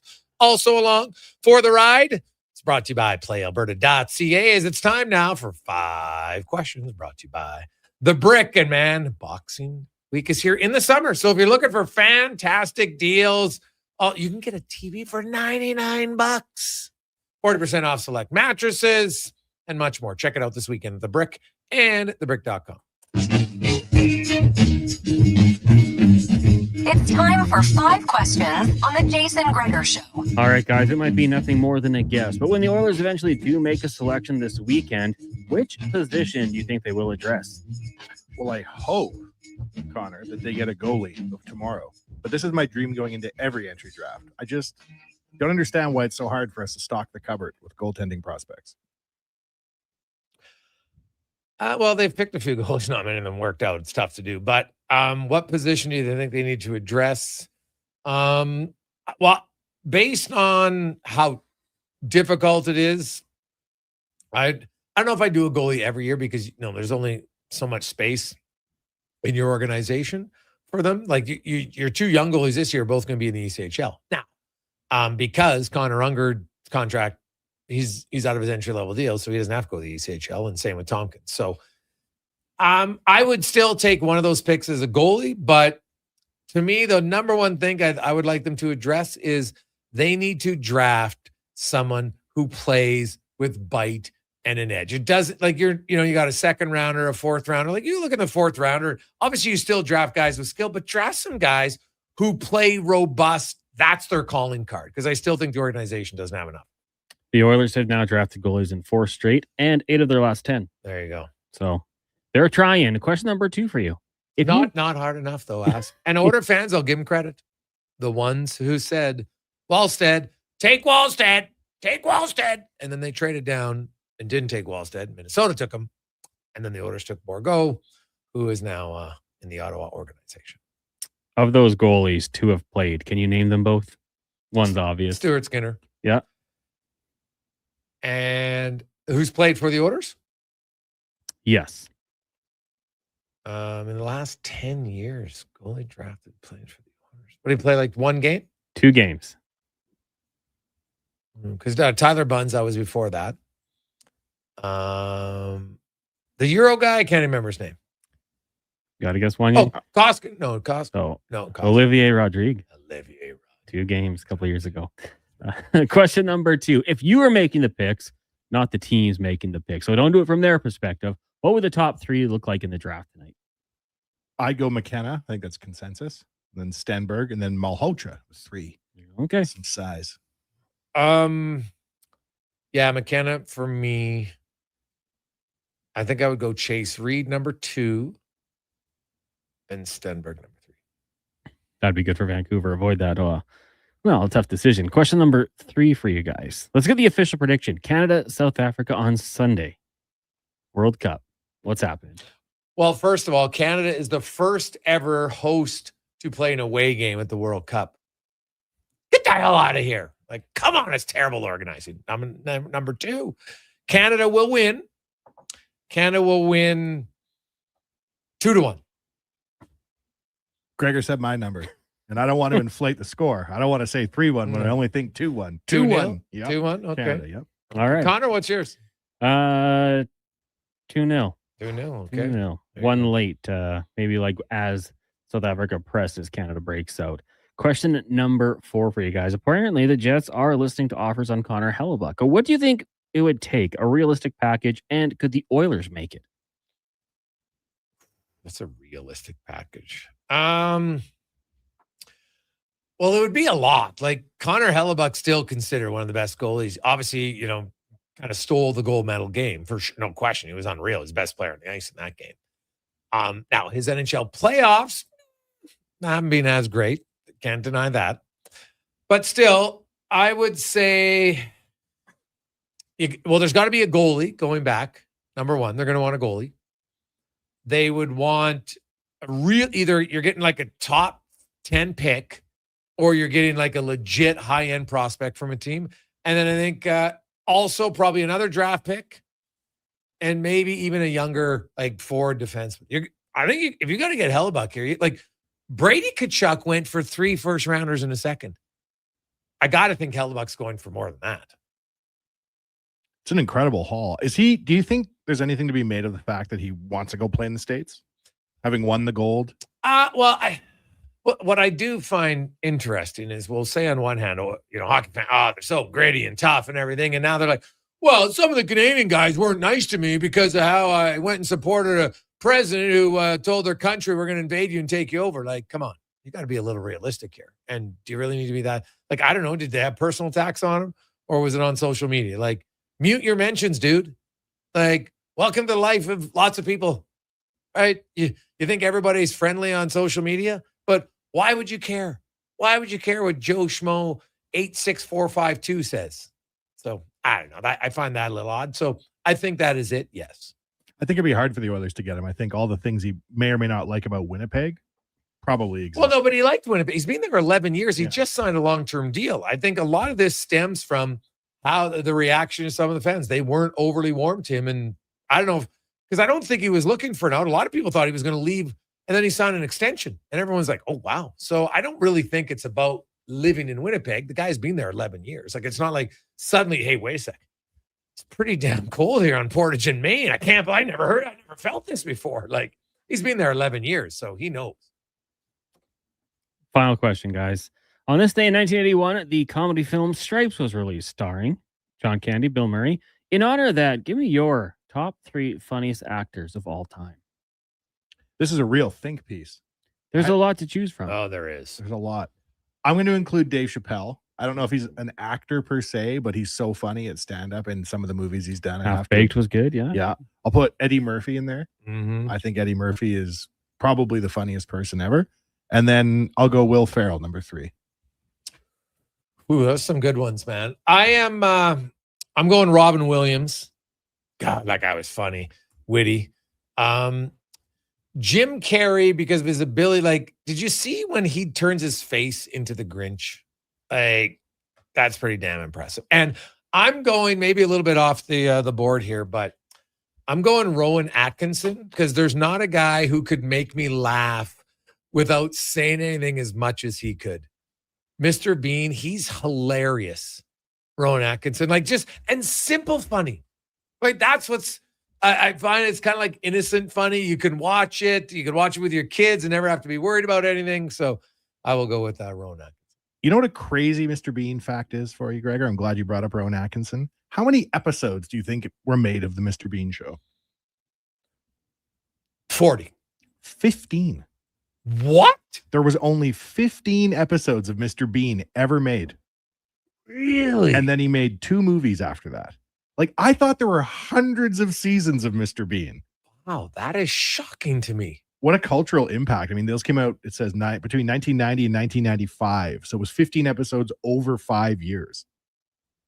Like 3 episodes a year? It's pretty good, man. Unreal work if you can get it. Oh, God. But, like, we've seen him, like, just saw him when they had the Olympics, right? And he was just, how he would play. It's just so many of his kids, like, those skits, man, they're just very memorable. I think that's what it was. It was simple, funny, never demeaning, but memorable. Like, God, and his facial expressions and how he would act. Oh, seriously, there's only, man, I got to get Mr. Bean somewhere. That is unreal. Hey, buddy, we got a lot of texts coming in on this one. John Cleese, that's a very good one. No question. Hey, guys, Richard Pryor was pretty funny. No doubt about that. You look like there's lots of other ones if we go on that list of like it. Jeff Daniels is sneaky funny, right? Steve Carell is pretty funny, but his humor is like kind of depends on the character he plays for sure. Pretty good at it. Hey, Gregor, the swim trunks and blind man, unreal. Oh, that one was great. Oh, man. It'd be funny if we asked people, hey, what's your favorite Mr. Bean? And then we only got like 10 of them because there's only 15 of all time. That might be the greatest obscure stat you've ever presented on the show. I love that. That is awesome. 15 episodes of Mr. Bean. What? Oh, so good. Like, those are things, honestly, I could show those to my son and I think he would still be funny today. And with no dialogue, too. Yes. You could show those to people really anywhere in the world and they'll laugh. Yeah. Very true. Let's take a quick break. Mark Spector is going to join us. Of course, the final hour, we got low tide. We got some draft. Will we going to see a trade? Now, the draft first pick, I think they announced it around put them on the clock. So we probably get the first pick announced around 5:20, give or take. And I do like Craig's pick. We should ask people from the start of the draft, when they first speak, because, Bettman gets up there and talks from that time, how long? From start until the final draft, gets his way on stage and gets his jersey. How long do you think it is tonight? We'll have some fun predictions. Let us know yours, 833-401-1440, 833-401-1440. Let's get to the Command Sports 1440 update brought to you by Northgate Chevrolet Buick GMC. And sadly, it's going to be a rainy weekend. Well, guess what? Get into the Autoplex down at Northgate because it's the final weekend of the Road Trip Ready event. Best sales of the year, northgategm.com. Sports 1440 in West Edmonton Mall and Wetaskiwin. CKJR is a Stingray radio station. Download the free radio player app and listen wherever you go. This is a Sports 1440 update. NHL Draft tonight from the KeyBank Center in Buffalo. Getting going shortly. The Maple Leafs holding on the top pick. Gavin McKenna expects to be the number one selection. Some news. JJ Peterka heading to Boston. We don't know the return as of yet. The Colorado Avalanche re-signing a couple unrestricted free agent defensemen. Brett Kulak, 5 years with an AAV of $4.5 million. Also, Brent Burns on a 1-year deal with just under $1 million. The Buffalo Sabres acquiring defenseman Olin Zellweger from the Anaheim Ducks in exchange for prospect Anton Wahlberg and the 45th overall pick in this weekend's draft. World Cup rolling on. Cabo Verde taking on Saudi Arabia in about an hour. Spain taking on Uruguay. You got Egypt and Iran and New Zealand, Belgium. Earlier today, Senegal beating up on Iraq 5-0 and Norway falling to France 4-1. In the CFL, Week 4 continues. Saskatchewan and Toronto getting going in about 2 hours' time. Major League Baseball, Jays in action once again, hosting the Rangers. First pitch, a few minutes. We'll join that game in progress following the Jason Gregor Show. Right now, Pirates up on the Reds 1-0. Astros Tigers scoreless. Later on tonight, you got the Yankees in Boston taking on the Red Sox. Guardians host the Mariners. Brewers host the Cubs. Dodgers in San Diego. And the Giants taking on the Atlanta Braves. In town, Edmonton Riverhawks in action. They'll host Port Angeles just after 7. Coming up in hour 4 of the Jason Gregor Show, we'll be joined by Mark Spector of Rogers Sportsnet and the host of the Lowdown with Low Tide, Alan Mitchell. I'm Connor Halley. This has been a Sports 1440 update. Attention Alberta construction pros. For over 50 years, Japa Equipment Rentals has been your go-to for top-notch equipment and stellar service. Whether you need rentals or expert maintenance, we've got you covered. Stop by our Edmonton or Calgary locations today. You got a go-to coffee spot, a trusted barber, even a lucky game day jersey. But when it's about looking your absolute best, there's only one name you need. Mr. Dirk. Family run since 1939. We're experts in crafting impeccable tailor-made suits and offering a wide variety of everyday styles. Pair that with personalized one-on-one fittings and the convenience of on-site tailoring. Mr. Dirk elevates your style game. Visit our Edmonton store or explore MrDirk.com. Score big on style with Mr. Dirk. Day or night, tasting just the right. You can order Ood Noodle at oodnoodle.ca, delivering you the news almost right away. Remember, you can order Ood Noodle at oodnoodle.ca.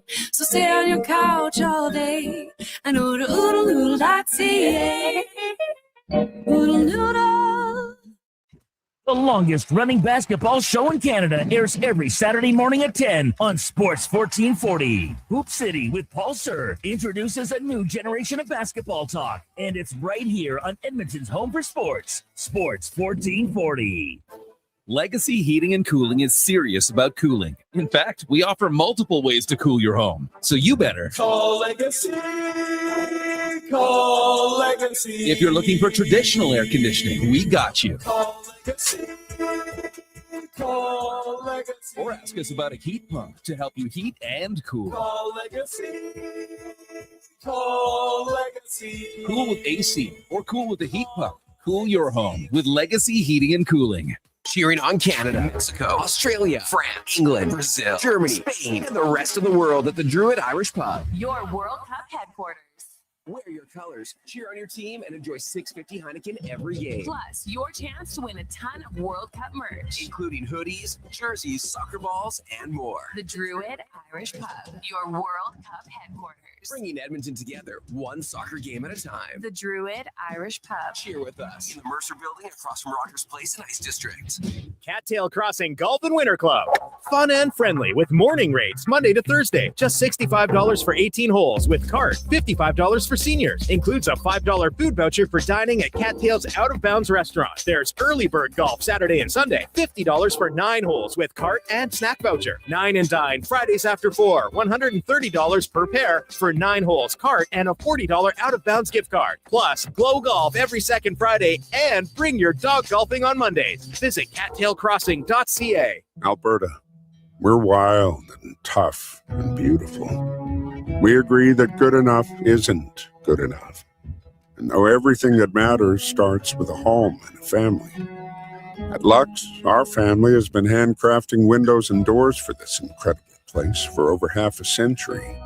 There's no place we'd rather be. Everything we are is windows and doors.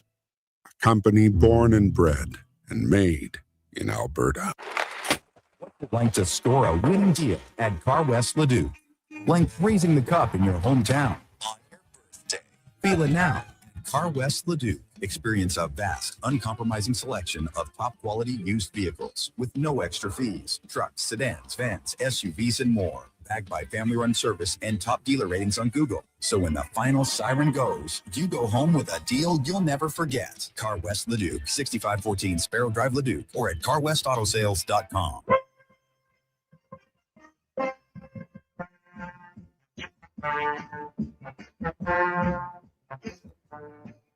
Portions of this hour brought to you by Crystal Glass, your clear choice for residential windows, locally manufactured and installed. Crystal Glass provides a beautiful product and incredible customer services for all of your residential needs. Call 310 Glass or visit crystalglass.ca for a quote. The Jason Gregor Show, the best of Edmonton sports talk and beyond. This is Sports 1440. Presented by PlayAlberta.ca, Alberta's only regulated online gambling website.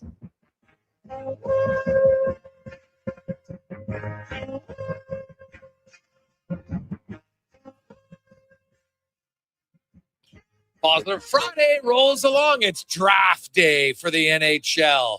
And what a thrill tonight it will be for many young men and their families to get their name called. Obviously, it's not a guarantee you get to the NHL, but it's a pretty good step if you are a first-round selection. As a lot of our analysts have said that, hey, when you're a first-round pick, man, the organization gives you lots of opportunities to try to live up to that. It's hard. Not everybody does because the NHL is hard, but for a lot of the players, it is a very big step and a nice reward for one night to be like, hey man, all that extra work put in, a lot of the grinding hours when no one's watching, it was worth it. And for a lot of them, man, it'll just motivate you even more to get going. So good luck. Lots of local kids there and their families are obviously all there right now, and so probably a lot of their buddies may be watching, listening, waiting to see what goes down tonight. So it should be good. The Sabres, it's in Buffalo. They got Josh Doan on the stage. A few of the other guys are hyping up the crowd. So I guess officially the draft starts now, Connor. Someone's on the mic. So we have it at 5:09 was when it started. And we will officially see what the end is going to be time-wise. Tonight, the Gregor Show always brought to you by PlayAlberta.ca, where you can get in the game. When you go the Jason Gregor Show Odds Boost Special, we got a little Canada, South Africa for you. We had some Jays ones. We had this, we hit the Elks one, and now we need the Alouettes to be victorious over Ottawa. I think they will, but you never know. Now, let's get to the Spec Report brought to you by GS Construction, your underground infrastructure specialist, and they are hiring. You want to work for an awesome company that loves promoting from within and developing our workers to give yourself a great career. Lots of their guys high up in management all started at GS Construction. That could be you. Go to gsconstruction.ca, look up careers. As Mark Spector from Rogers Sportsnet joins us. Spec, good afternoon, buddy. How you doing? Pretty good. It's always a bit of a cringe fest when Gary grabs that mic and tries to be hip and funny with all the young people up there. I don't know. One of these days, maybe you'll figure it out. Oh, I don't know. I don't even know who the other guy is on stage, Connor. Do you know with Shane Doan who that is? Josh Doan? No, sorry, Josh Doan. Yeah. I think it's Dawkins of the Bills. Oh, is that who that is? Oh, okay. I think so, yeah. Oh, he's a big dude. Big guy. He's a really big dude, man. 6 shoes he's got going on right now. Spec, you wrote, I think it was yesterday, about Connor Ingram and the Oilers. And so here we are. We get close to the draft. We get close to free agency. Is your gut feel that you think he's going to re-sign in Edmonton? Like, what's in your conversation? What are you hearing? Well, here's what I'm hearing is that he'd be quite happy to come to Edmonton. He was very happy here. He really liked his time here, so he'd love to sign here. They haven't agreed on any money or term, which is always, no matter how much people like each other. That's what Brad Treliving said one time. We got 2 things left to sort out in this contract negotiation: money and term. So they're there. I would say the July 1st deadline. It is a deadline in the Connor Ingram situation, because I think that Stan Bowman has his eye on a few goalies around hockey. And I think there might be others he'd rather get, frankly. But he doesn't probably want to lose Ingram either. So, Ingram he'd rather play. I'm told he'd love to play here, but there's probably 4 or 5 other teams that take him in a heartbeat. I am also told that as a sort of a mental health guy, he doesn't have any worries about playing for Babcock. That has not scared him off of Edmonton in any way. So, if the Oilers want to pay him, they could have him tomorrow. The question would be, in my eyes, I sense Stan Bowman has got his line in the fishing lake here, and he's not ready to sign Ingram at this point. Okay. What do you think? Thinking about goalies, like, what do you got to do here? Yeah, well, you still, it's the old truth. He's got time. No one else can talk to Ingram until July 1st, right? So you can look around and maybe there's a trade that you're thinking. Who knows? I do wonder a little bit if they're waiting on Florida. And what does Florida do? Are they, because if Florida signs Bobrovsky, does Tarasov be like, I want to try somewhere else? Like, so I wonder if that's kind of here at play, because we've seen a lot of trade spec. We haven't seen any goalie movement yet. So I wonder, the domino effect there. So that might be kind of potentially what's holding this up. Sure. And is Kosa, could you do a Jari Kosa tandem here, or would that be too risky? I don't know, man. That you're okay. It's a big year. You're a team that wants to win the cup, and you're going to go in with Jari, who's maybe got injury issues. And then you're going to go with a goalie who's never played in the NHL. And 45 minutes. He's got 45 minutes NHL service. Yes. Okay. So, right. Hasn't played a full game yet. And then your third string goalie currently is Tompkins. Right. I think that's the issue. You could do it, but it definitely would be a little bit of a risk. A big risk. I think if you do it, you almost might have to go find a way to get a better number 3 goalie. Well, the number 3s are out there. They're around. I mean, I think Calvin Pickard will move on here. He'll go somewhere else, and hopefully for him, he gets to play some NHL games this year. But yeah, I mean, I'm with you. Like, this is a big year. But geez, is there, I guess what it really comes down to, is there a guy that's significantly better than Ingram that is attainable? And that's Stan Bowman's job, is to find that guy. Whether it be in trade, whether it be if he thinks it's Tarasov, if Detroit keeps Kosa and you get Gibson, if it's, there's a lot of things out there. Not a lot of great goalies. Like when I looked at a list that I had yesterday of guys, and there's holes in every one of them. I mean, Jacob Markstrom. He's as good as there is out there, and the Oilers ventilate that guy every time they played him for a few years there. So could you bring him in that dressing room, Jay? I'm not sure. Well, which Markstrom are you getting? Even year Markstrom or odd year Markstrom? Because that guy can go up and down pretty quick, which is just kind of I think a good fit for the NHL. The Peterka trade is 2 first-rounders. And I'm guessing the NHL might not, they'll probably announce it here at some point, Gary, on the stage. But Boston currently owns the 23rd pick in this year's draft. And I'm interested if it's next year's pick as well, or is it 2028? But sounds like it's 2 first-rounders courtesy of Pierre LeBrun for JJ Peterka. Yeah, interesting. So guys being traded basically 2 summers in a row. He's a good player for Utah. Like, how do you just trade a good player and get back a bunch of, like, they're a team that's ready to, they made the playoffs, and now they want to make playoffs again and win around and get going here. Like, they're a team they're not a bottom feeder anymore. And I don't see how trading away Peterka for a couple of picks makes you better right now, unless you can pull a trade-off awful quick.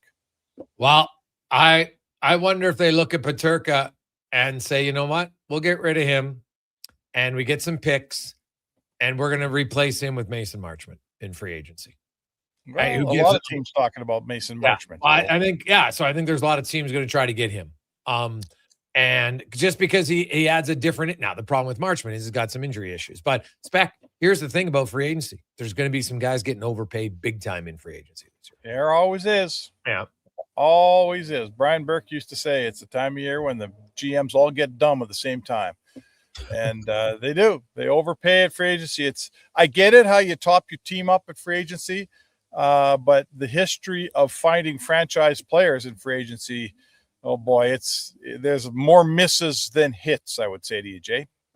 Bad decisions by GM. Spec, it's like last call bad decisions on a Saturday night where it's, oh no, we need 3 more each, and then they end up sitting on the table. Right. They're just a waste, right? Shots.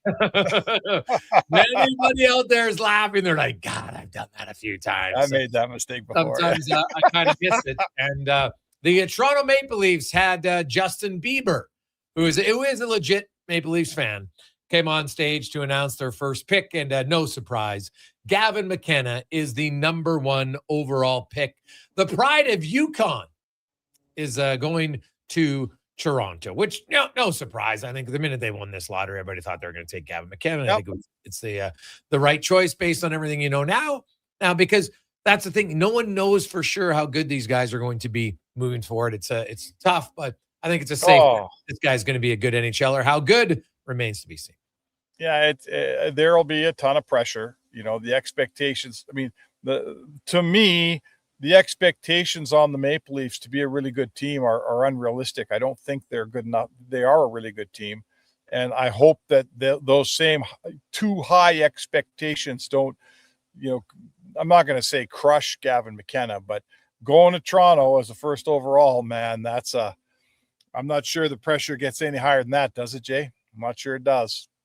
Yeah, no, that's fair. You're going into to pressure, but hey, you know what? With pressure comes opportunity at the same time. Spec the Edmonton Elks, baby. Hey, and hey, I don't think there's much pressure on the Elks. No one thought they'd be 3-0, and they were full marks again last night. They probably should have had a much bigger lead early on. If Luther doesn't juggle that ball in the end zone and ends up in the 1-yard line, that's a touchdown. I would have liked to see them punch in the great play by the defense that got them all the way down to inside the 5. And then, though, hey, they kind of blew the lead, gave it up, but then they came back with the game-winning drive late. That was a big emotional win for that team, no question. Oh, for sure. I mean, to me, it starts with your defense, right? Would they give up, Jay? 18 points? Yes. You give up 18 points. What percentage of games do you win in the CFL when you give up 18 points? Like I always say, if you keep it under 20, I'll bet you win 80% of the time. And if you score over 30, you probably win about 70% of the time. And the defense right now, I think that's what makes me feel like this team is for real. Like it's not a mirage, is that their defense has been solid for, what have they played? 3 games, 12 quarters of football. They've probably had 10 really good quarters here, that defense. And that buys time for your offense to find itself. It buys time for your offense to find a running game when they need it and to engage a few different receivers like they did last night. And it's all built on defense. If you're letting the other team score, 20 or less, I love your chances of winning every night. Oh, 100%. And well, the other key thing, they're 3-0, and all 3 games they've won the turnover battle. It's a huge number in the CFL when you look at it historically. And every football, man, football, sure, right? But Elks overall were a team that struggled last year with turnovers, and I thought their defense was great, man. Like, hey, you don't see Oliveira get hit that hard very often, Spec. Wow, that was a massive hit. Yeah, that was really, really impressive. You know, that really put an exclamation point on going into a building that you haven't won in for whatever it is, I think 6 years. The building, you know, the Winnipeg Blue Bombers are the powerhouse of this league until they stop being it. But they're clearly the kings of the hill. You go in their building and hold them 18 points and knock their big back right in his backside, take the ball and win a football game. It's all there, man. It's all there. I saw their post-game celebration on Twitter today, and I brought a smile to my face. Like, those guys waited a long time, boy, to start having some fun in that dressing room, haven't they? Oh, yes. And it was definitely a great start for them. And also, hey, a guy I always like it, you know, good for him, Brett Kulak. He finally got his contract, man. 4 years ago, Kulak tested free agency, walked in. I like to joke the old Abe Simpson, right? Walks in the door, checks things out. Okay, Edmonton, I'll stay here. Got the 4 years at 2.75. This time, now 4 years older, 32 years of age, he gets a 5-year deal at $4.5 million to stay with the Colorado Avalanche. So get some security for him, for one of the good guys in Brett Kulak. Very happy for him. Obviously, now there's much higher pressure to live up to that contract than the previous one. But that's a great reward for a guy who's just quietly, you know, and I think his agent was fair. He goes, guys, everybody pays me like a third pair defenseman, but everybody plays me like a second pair defenseman when it matters. That's exactly where he was. He said he went out into the market and said, I want to get paid like I get used. And, you know, I don't think that's a very fair number. That's as the cap goes up. That's not for a guy that plays as much as Kulak, whose game elevates as the season goes on, the way Kulak does, who you can absolutely count on. He's knock wood here. He's a healthy player. He plays almost every game. He skates, right? He can really skate, and that's not going anywhere anytime soon. So that's good. It's good value. It's good money. He's a good guy. Everybody's happy for him, man. I'd only be happier if it was the Oilers signing him, but good for Brett Kulak. I think everybody in Edmonton is happy to see him. Spec, have yourself an awesome weekend. Is Canada going to win their elimination game? Yeah, they are going to win. Come on. It's South Africa, dude. South Africa. You got to be able to beat South Africa. I don't see why not. I wish that game was in Vancouver. I think that's a major World Cup faux pas. Yes. You know, what the heck? Who in LA wants to see Canada play South Africa? So that's crappy. But no, we'll all watch that game on Sunday. It's going to be a good one. Good day, good way to spend a rainy Sunday by the looks of it, huh? Yeah, very, very true. Spec, have an awesome day. We will chat with you on Monday. Hi, Jake. Mark Spector, the Spec Report, brought to you by GS Construction. This has been a thrilling first pick overall. Like, Bieber walks out, looks like $1 million. I don't know if he was singing or rapping. We couldn't hear anything. Goes on stage. Gary Bettman daps him up like it's an NBA draft.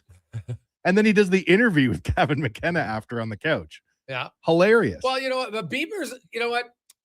Craig Button had a fair point. Drake's not an NHL guy, and that's fine. Bieber's a legit NHL guy. He's a big Canadian star. Obviously, one of the, you know, him and Drake are probably the two most popular Canadian artists of all time. Like, if you look at globally, right? So, I don't care if you like his music or not. That's irrelevant. We're just talking about popularity global-wise.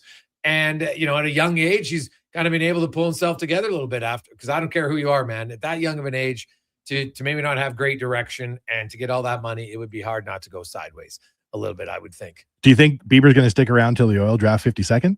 No. I'm pretty sure he won't be there tomorrow for certain. But you know what? Hey, if you're Gavin McKenna, you're a young guy. It's like, oh my God, I'm hanging out with Bieber. That's pretty cool, man. Like, trust me, you're an 18-year-old kid.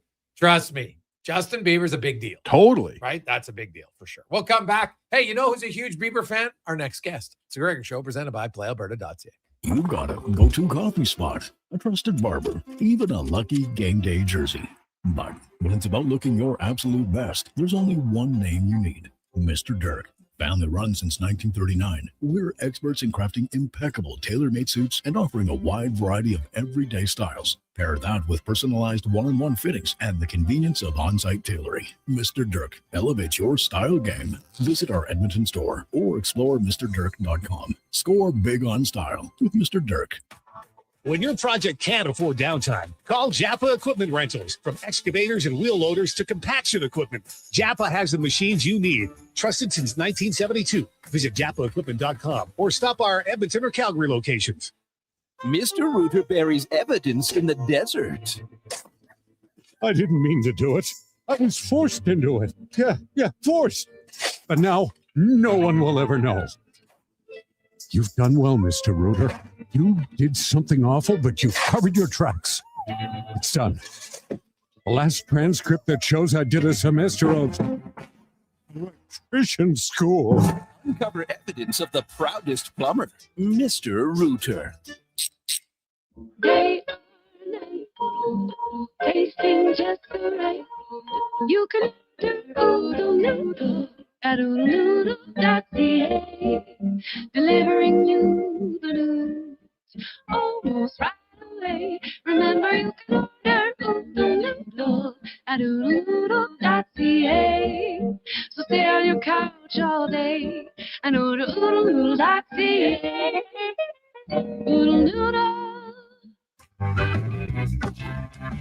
Getting your vehicle sparkling clean doesn't have to cost a fortune. Take it into Hughes today and pay just loonies a wash. Find us at HughesCarWash.com. A huge thank you for making Sports 1440 the most listened to sports radio station in Edmonton. From Gregor to Carius to Low Tide, we've got in-depth analysis on all your favorite sports. We are Sports 1440. Boxing Day is back at the Brick. Find amazing deals all weekend long, like save $1,000 off a genuine leather reclining sofa. Save up to 40% off select mattresses. Plus, get a 10% instant credit to use towards sleep accessories. And find the lowest prices of the year on select beds, dining tables, and chairs. Don't miss the return of Boxing Day this Saturday and Sunday only at the Brick. Exclusions apply. See in-store for details. The Brick, saving you more. Wednesday, July 1st, the free agent pool is open for swimming, and Sports 1440 has the perfect man to dive in. Join Low Tide from 10 till 1 as he explores the depths of free agency with special guests and live insights. Powered by Booster Juice. No water wings required.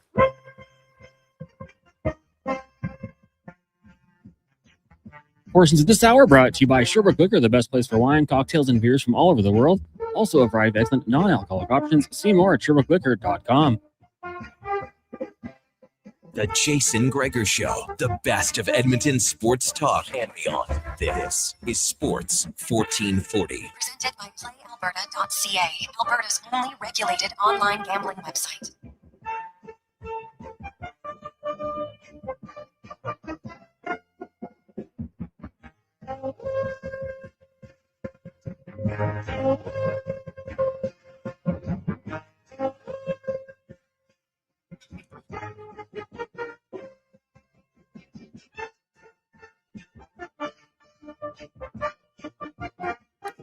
.530, the second pick is in. And it's Ivar Stenberg to the San Jose Sharks, which a lot of people thought the Eklund trade kind of put this one to bed that that's what they would do. And so that's what the Sharks have done. And now comes the Vancouver Canucks. Will they go with Malhotra when his dad's the coach? I just hope for his sake they don't. I don't think that would be the best case scenario. Do you think that's a bad thing? Yes. Yeah. Yeah, like it's hard enough to be in the NHL. I just think it's harder if your dad's the coach. Like guys come in the room and then they're like, "Is this guy going to?" What are him and his dad saying? Whether it's fair or not, people are just going to assume that, right? And I know that Malhotras are very respectful and everything's great. I'm not sold that's an ideal situation for me personally. I know Tyson Barrie asked his dad when he was the owner, not in the room, of Tampa Bay, "Please don't draft me," and he didn't. And if it was me, I'd just say, "You know what, Dad? I love you. We're going to cross paths. I don't want you to be my NHL coach." It's too big of a storyline not to distract. Now, I guess the only argument someone would say is, well, Gregor, you're drafting him now. He's not playing probably for 2 years. Will the dad even be the coach in 2 years? Okay, fair point. I don't know. If it was me, I wouldn't do that to my son. I would talk to him and say, hey, I think you're going to have a great, unless, and like Craig said, unless it was like so clear that he was way better than everybody else available. And if it isn't, then I'd probably go with Chase Daniels. Because it's not even a storyline if he's on a different Chase team. Reed, sorry, not Chase Daniels. Different sport. So we'll see. 833-401-1440, 833-401-1440. It is the Gregor Show. As we get to the oil report, brought to you by Go Auto. If you're looking for vehicles, no better place to look. GoAuto.ca. They got over 15,000 vehicles to choose from. Cars, vans, truck, SUV, new, used. They got it all. Any color, 73 different locations. Find one near you at GoAuto.ca. As the host of the Lowdown, Alan Mitchell joins us. LT, how you doing?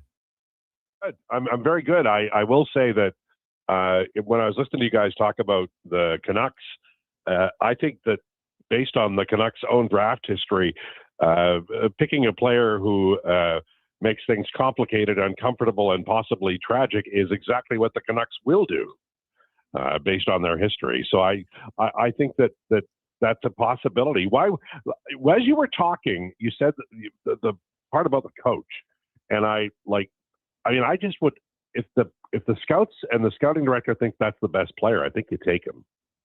Possibly tragic, LT. That's a good book name for the Canucks draft strategies. On the clock but not paying attention would be the Canucks. They're. I remember when they first expanded in 1970, the Canucks were always drafted really good two-way players, almost complete players, but they missed out on so many great offensive players because they were interested in just kind of complete players like Don Lever and those guys, which was too bad because there was a lot of great talent coming into the league. Now, this just coming down, this surprised me, but I think this will show that obviously the Anderson contract is coming in Vegas. The Vegas Golden Knights just traded Pavel Dorofeyev to the New York Rangers. Wow is right. Like that's a big surprise to me. Like he's a good young player. Oh, that is a trade. Like, look, I respect the hell out of the Vegas Golden Knights, but why would you trade him? Like, how old is he? Oh, buddy, he is young, and like I gotta see the return here. But I'm just like, is JT Miller going to Vegas? Like that's kind of what I'm. Dorofeyev's like 25, Al. Right now, I think he turns 26. I think he's a late birthday, so I think he turns 26 when the season begins, like October. But I know he's 25. He's a 2000, and I think he's a late 2000. But like this guy scored 35 goals 2 years ago, 37 goals this past season. Man, he is a shooter all over the place. Wow. I guess they didn't think they had money. Yeah, here's the thing. They must have tried to offload Jason other contracts, and they couldn't do it. That's the only thing I can think of. Yeah, I don't know, man. That is wild. Damn. Yeah. So what? Hey, we got to see the return here. I know we get a lot of texts. What are the Oilers doing? So, Oiler fans, you know what? I do think the Darnell Nurse trade is eventually going to happen. There's all the arrows are pointing to it happening. It's just a matter of when. I know that the Oilers would like it to happen. I wrote it on Monday that they would like to have it done by next Tuesday. And man, like the trades just keep happening here. Paterka is being traded today. Dorofeyev is being traded. Like there's lots of good players being traded. Darnell Nurse will get traded, just a matter to who and where. Obviously, it's a shorter list for sure of where he will go. But looking, I'm kind of curious what's going to happen next here in the Oilers. But you look, Al, for them now. I know. You study the draft a lot. Second rounders can be very important. And if you're the Edmonton Oilers, you got to start hitting on a few draft picks outside the first round.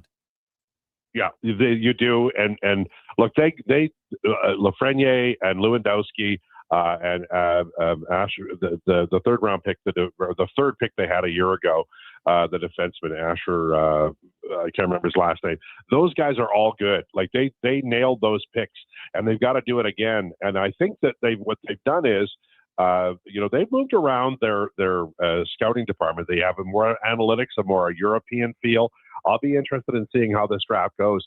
But the Oilers are, they're sort of scheming for, hey, let's, since we're not going to be drafting early in any year, let's make sure that the number 52 pick is exactly the best possible pick we can get. And I'm encouraged by last year, Jason. I know they didn't, they had, I think, 5 picks and they didn't start till later I think it was the 3rd round. Yeah. But those guys, those cats, if you look at the numbers and you look at what the forwards did when they got to Bakersfield, this group of young players, I'm not saying they stole a first rounder or anything like that, but I think they got themselves guys who can play and maybe, migrate, maybe, progress to the point where they will be NHL players. And that's good. They need talent in the pool. And I think they got it last year. They have to do it again this year. Yeah. And the Canucks do draft Caleb Malhotra. So, yeah. They obviously felt that he's better than everybody else, and we'll see how it goes. Obviously, I don't think he's going to be in the NHL this season. I would hope his dad wouldn't rush him to the NHL. I know he's a big kid and he's mature and everything like that, but I don't know. I hope it goes better, man, because there's a possibility that not necessarily working out the best at all. But the Dorofeev trade has come down. That's massive. Going to the New York Rangers. You look at the Rangers, and there's some people online speculating Lafreniere, but I don't know about that. What is it, Collins? The return, it's a number 26 pick, number 92, and a 2028 conditional first-round pick, top 10 protected. So 20 for the 26th pick this year? 26 this year, 92 this year, and then 2028 first-rounder. Top 10 pick protected. In 2028? In 2028, yes. And that's so 2 first. That's what it cost. Okay. Wow. That is wow. That's good. That's a great, I love this trade for the Rangers. Yeah. That's when you're in cap hell and nobody's going to take your junk. That's like you had a garage sale because you didn't have room and nobody bought your junk, and now you got to move out your best piece of furniture for 10 cents on the dollar. Vegas plays this game and they rarely get caught. And honestly, they have gamed the system very well. They trade for their free agent signings at the deadline, Hanifin, and they rarely comes home and bites them. But I think, unless I'm misreading it, I think the cap bit them today. Yeah, well, and eventually, even with all their money, it might. And I don't know, man, the organization, it's hard to question them because they've made a lot of good decisions. Nobody ever makes a perfect one. But this one, when you have an older team, I don't know, maybe Dorofeev, it's just a crazy ask. I don't know, but I love this trade for the Rangers. Dorofeev, what's it going to cost you? $9 million? Is it going to cost you 10? Well, it doesn't matter. He's a great player. And he's 25, and unless they lied about the birth certificate, this doesn't make any sense at all from the Vegas Golden Knights, Jason, because they don't make this kind of trade. They're the kind of team that is on the other end of this trade, and it has to be cap. Yeah, you're probably right, Al. Al, give me your thoughts on the 3-0 Edmonton Elks. Well, this is terrific because we talked about this. We talk about this every year. We talk about this every year in this market. I got buddies who are football fans, and they're they didn't like the name change. They didn't like the clear bag. They didn't like all the security. They didn't like a lot of things. It's a litany. Why are they playing on Friday nights? Blah, blah, blah. It went on and on and on. But we all said, well, if they start winning, then all of these issues kind of, it's not like they're not there. But they go away. If you have an Elks Grey Cup victory, then that's the Elks Grey Cup victory. And that's what they have to do. And, we can talk the talk and all of that, but they're 3-0. And they, but Winnipeg was talking about, we've got off to a bad start. They had a week off. And the Elks went in there, a tough damn building, and they beat them. This is big news. I'm not saying the Elks are the best team in the league, but they might be. And that's big news, man. Yeah. I think Saskatchewan's probably still ahead of them a bit, but they got Hey man, they're looking really good moving forward. It should be fun, man. A lot of fun. Al, as always, great stuff. We appreciate it. Have yourself a wonderful weekend. Canada, what is your score prediction? I'm going to say 2-1 on Sunday for Canada. A lot of us loving the 2-1 score, Al. All right. Enjoy it. Enjoy the rain. Hopefully there's not too much of it. Please, anybody out there, hope your basement doesn't flood. That's, I built on high ground. Well, there you go. Well, you're always on high ground.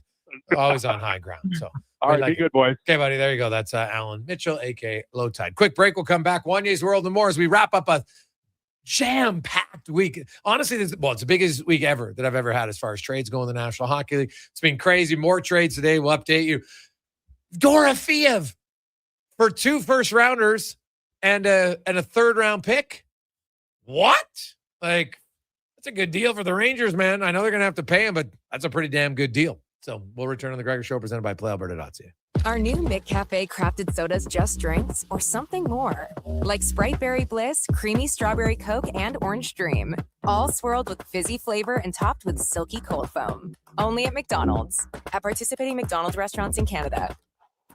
The Riverhawks return this weekend for First Responders Firework Friday. Enjoy Country Nights Mechanical Bull on Saturday with Daisy's Saloon. Then Boston Pizza presents Baseballs and Body Slams on Sunday with a real wrestling ring. Fun for the whole family. Tickets at GoHawks.ca. With Play Alberta, backing the home team goes beyond the bets. That's because your picks have provincial impact. Play Alberta is the only app in the province that puts all revenue directly back into supporting programs and services that Albertans rely on every day. By investing in the General Revenue Fund, every play, bet, and buy made on Play Alberta helps make a difference across the province. Visit playalberta.ca/Gregor to learn more. That's playalberta.ca/Gregor. Must be 18 plus to play. If you gamble, use your game sense. And now Action Electrical's testing team is on defense duty. They're the guardians of safety and compliance, a critical part of any lineup. Precisely. They perform rigorous safety and code compliance testing for commercial operations. The referees, ensuring everything is up to standard before disaster strikes. Their preventative plays are legendary, spotting faults early. Hire the Action Electrical team to bring home a win for your project. Visit actionelectrical.net. Hi, Edmonton. Fuel prices are climbing, and Subaru fights back with the all-new, all-electric 2026 Trail Seeker. With up to 444 kilometers of range, fast charging, legendary Subaru symmetrical full-time all-wheel drive, the Trail Seeker is built to help you go further. And when summer adventure calls, it's ready with towing capacity of 1,587 kilograms. Test drive the all-new Trail Seeker. Visit your local Subaru dealership today and seek every trail. Welcome to Uncommon. Step onto the field of dreams and into sporting glory. Join the Riverhawks Community Foundation on August 22nd for the Field of Dreams Festival at Remax Field. This isn't just any event. It's an adult baseball camp featuring former Toronto and Edmonton baseball star Devon White. Swing for the fences from 5 to 10:30 p.m. while supporting local youth sports. Upgrade to VIP for an exclusive meet and greet. Tickets are going fast. Secure your spot today at riverhawksfoundation.ca. Think a quality golf cart is out of your budget? Think again. At the Golf Cart People, we have a fantastic selection of fully inspected, pre-owned carts starting at just $4,500. Choose from gas, electric, or lithium-ion power to fit your lifestyle. And the best part, every used cart comes with a 1-year warranty for total peace of mind. Why wait? Get the cart you've always wanted today. Visit the Golf Cart People. Find out more at golfcartpeople.com.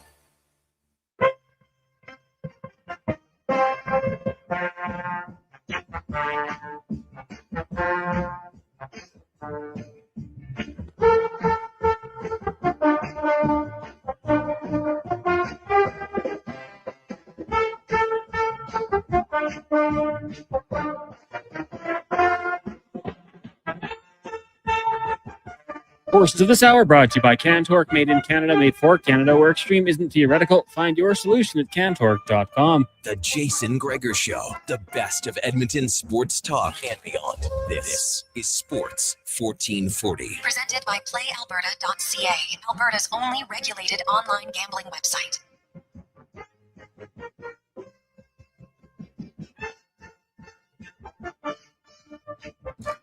Hey, congratulations, the Alberta boy from Lacombe, Daxon Rudolph, goes 4th overall to the Buffalo Sabres, of course, the Sabres traded out defenseman Bowen Byram to Chicago to acquire this pick.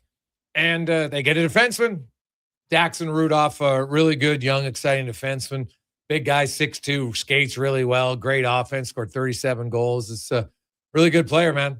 I like it. Good for him. Good for him. It's kind of a cool set. If you look in the background, they have photos of them playing minor hockey on the shelf. Of each kid? Yeah, the player getting drafted, yeah. Oh, that's actually a pretty good, nice touch. They must change it. Obviously, it's probably on digital, and then they just pick the one. That's actually a really good idea. I like it. Smart. Remembering the draft today, there's a moment of Oilers Nation history that I always think about every draft year. We'd written an article about how there was no journalist going to the draft to cover the Oilers. What year was that? Early on in the site, and Robin Brownlee left in the comments, "What will we wrap all our fish in if there's no more newspapers?" Which I thought was like a classic line at the time. And then we raised money to send him to the draft. And I'll never forget, because he hadn't really looked at the website all weekend. That's 2009, because I was in Montreal. He was there. Yeah, because I was there. Well, he didn't go, though. We raised the money for him, and he phoned me freaking out on Monday morning. He's like, "What happened?" I'm like, "Well, I don't know. We made a GoFundMe and sending you to the draft." He's like, "I can't go. I was just complaining on the internet." We're like, "Well, Robin, like the whole site rallied around you. It had never rallied behind anything at this point." He's like, "I can't go. I got stuff to do." I'm like, "Well, you're going to have to explain this to the internet because we thought we just did the fundraising move of a lifetime." The next year he went. But I always think about him that one was day. 2009 is when he must have went. Yeah.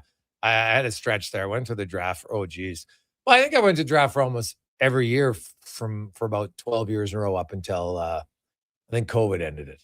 Yeah. So plus, well, the Oilers they always had a top pick, so you had to be there. That was our Stanley Cup every year with the draft party. Yes, I was Oiler fans. Something would tell me you don't miss the excitement of the draft compared to the excitement of the playoffs. It's rare. You can't have both. You can't be in the top 5 in the draft and then be in the playoff. It's rare to have both. My two was we would always do draft parties for Oilers Nation because it was our only excitement. Famously, I remember saying that the Griffin Reinhart trade was going to be great. And I also said, why would we pick a German 4th overall? German players never work out. That player was Leon Draisaitl. I was proven to be incorrect both times. Mm-hmm. Draft night's fun because you don't know who's who. Yeah. I think it's a really exciting time for a lot of these players. Like the pressure they've been under in junior to be a high draft pick in the NHL. These guys look thrilled with themselves. Yeah. Well, as they should be, man. Yeah. Like you're 17 or 18 and for these kids, like they're so wired now and focused on it and it doesn't matter where you get drafted. I could tell you that from experience, whether you're first round or second round, third round or fourth. I've talked to so many kids, man, you can be disappointed. Some kids were ranked to go in the second round. They don't go until the third, or you're first and you go until the second, third, whatever it is. The minute your name's called, everything changes. And it doesn't matter. It's just like, all right, I got drafted. Somebody believes in me. Here we go. And it's a huge thrill for a lot of them. First rounders get more of the attention, but that second round day when you're sitting in the crowd and your name gets called, trust me, I've been there. I've seen all the kids. Unfortunately, I've been there. And every year there's some kids in the building who don't get drafted. And I'm always just like, ugh. And I mean, I've talked to so many agents. They're like, now some kids, because they're like, agents say, hey, if you're not ranked in the top 100, don't go. And some guys like, you're not ranked in the top 60. Because I've seen guys, he goes, I've seen guys ranked 75th and don't get drafted. Because those rankings differ so much. Like the top 10 or 20, it's a little bit easier. After that, it is so hard to know. And somebody has a guy that he likes on his list. Doesn't mean any NHL team likes him. So, yeah, very challenging. It's a great night for hockey, though. Congratulations to all these kids. Oh, yeah. And their families and everybody. We got people listening, your buddies probably getting drafted. So, that's what's great, too, is you see somebody that you've been friends with as a youngster. The good friends are never jealous. They're just pumped for their buddy, right? They're just like, dude, I can't believe you got drafted to the NHL. And those friendships matter so much to those players because as you become someone who's a little bit famous in the hockey world, right? You're not, outside of your teammates, and you can't just have your hockey teammates as friends. You want to have other interests in different things. It's hard at times to find people who truly like you for you. And lots of times, you're friends when you're 8, 9, 10, 11, 12. Doesn't matter. They're like your buddies. They're yeah, little Johnny's good at hockey, but whatever. We play mini sticks, and there's that's a true friendship. And those friendships, they mean a lot to those players when you have good friends who are just loyal to you. I experienced the draft as a member of an entourage. It was electric when my friend got drafted. Yeah, man, it was so. I felt like I got drafted. I was so pumped. And he was player of the game at the rookie game at the All-Stars. And I was like, we're going to the Hall of Fame. Like, this is going to be unbelievable. It's such an exciting time to people's lives. Albert Smiths is the fifth player selected going to the New York Rangers. And if you missed it, the Rangers have acquired from the Vegas Golden Knights Pavel Dorofeyev for the 26th pick in this year's draft, the 92nd pick in this year's draft. So that's first and a third. And a first rounder next year. The Connor, you say he's top 10 protected? Yeah, that was the report. Okay, top 10 protected. So there you go, man. That is wild. That's a big trade for the Rangers. And now, hey, Gregor, does that mean Vegas is going after Robertson? Well, you can never count them out. You can't count them out on anything. But when you look at their salary cap structure and everything, it's like, how are you going to fit all these guys in? Even now, when Pietrangelo goes on LTIR, obviously that'll open up some space. But like Robertson just turned down $15 million. And I mentioned that if you're like, wow, yeah, no state tax, huge advantage. Okay, so if they pay you $13 million, 13.5, that's equivalent of the $15 million. It's the exact same, take home pay at that point. So what we got a trade alert, Connor Halley. We'll go to a sports update and we'll get that. And the Calgary Flames are on the clock, but maybe this is just them announcing the Dorofeyev trade. It could be, or maybe the JJ Peterka one. We will see. You know what we got to do, guys? We got to get the words across the screen going on here, so we can read what's going on when we're on live on the air. Sometimes that would be good. 1440 ticker? Yeah, no, on the TV screen here. Just turn it on so you can we can read what they're saying. Let's get to the Con Man Sports 1440 update, brought to you by Legacy Heating and Cooling. Home with no payments, no interest for 1 year on your AC unit. Stay cool all weekend. LegacyHeating.ca. Good night. Have fun. Please don't drink and drive, everyone. Good night.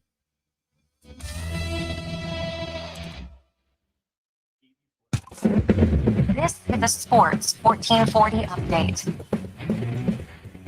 The NHL Draft from Buffalo underway. Gavin McKenna taken first overall by the Maple Leafs.